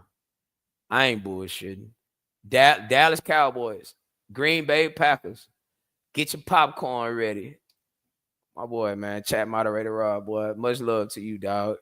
You gotta come kick with me one day, bro. Much love to much love to you, brother. Dallas, Texas, Sunday night. Y'all best believe it's going down. And if Michael Parsons wrecked that game, it's gonna be hell to pay. Oh, we gonna come in here to Wednesday, and I want to see who gonna come up here and talk they shit. Who gonna come up here and talk they shit? But my brothers, it's been 3 hours. We've been live. We've been active. I sure appreciate any and everybody that stopped by. I appreciate any and everybody that came through and talk they shit, talk they talk. We gonna definitely have that every week. Get it off the chest, man. 2 to 3 minutes. Get it in, get it done. And I'm gonna go eat, man. I'm hungry. My food really been here for the last hour and a half. So with that being said, man, I'm gonna leave y'all with this. Life is short, bro. Take care of yourself. Take care of the people you love. And most importantly, take care of the people that love you. And with that being said, you gotta mix it right, man. Mix it right with the Sprite. It's been a great show, man. 4 fingers. That's peace on both hands. I'll check y'all out next week, man. Stacking up racks cause we racking up tracks and we track up a storm. While it's storming, relax. Team on our backs, we sturdy. That's facts. We stumbled and struggled. Now our pockets is fat. Up out of the gutter. Ain't no looking back. We building an empire. Simple as that. We lead from the front. Used to be in the back like the waist, man. Now we in your face, man. We ain't running the show or the place, man. It's for that paper. We out on a chase, man. Stop snacking. Get more than a taste, fam. Diamonds on glisten while fans rock and listen. We run with boss women, no sipping, no pimping, no limping. We strut, I swagger too much. Be all in them guts till they saying ease up. Slice on the course, rubbing elbows with money. 4 under par, smart brother, no dummy. Bet him a pension, then pay him his money. He chat about his business and tell how he run it. It's funny, they thinking the hood need a friend. Tell all your secrets, he can't comprehend. That we taking notes, we plotting on boats. Big mansions, exotics, and sowing our oats. Bringing queens to the table that carry our seeds. Generations of growth, we pull up them weeds. Pedicure yards, buying our bars. Haters exhausted, we take it too far, going too hard.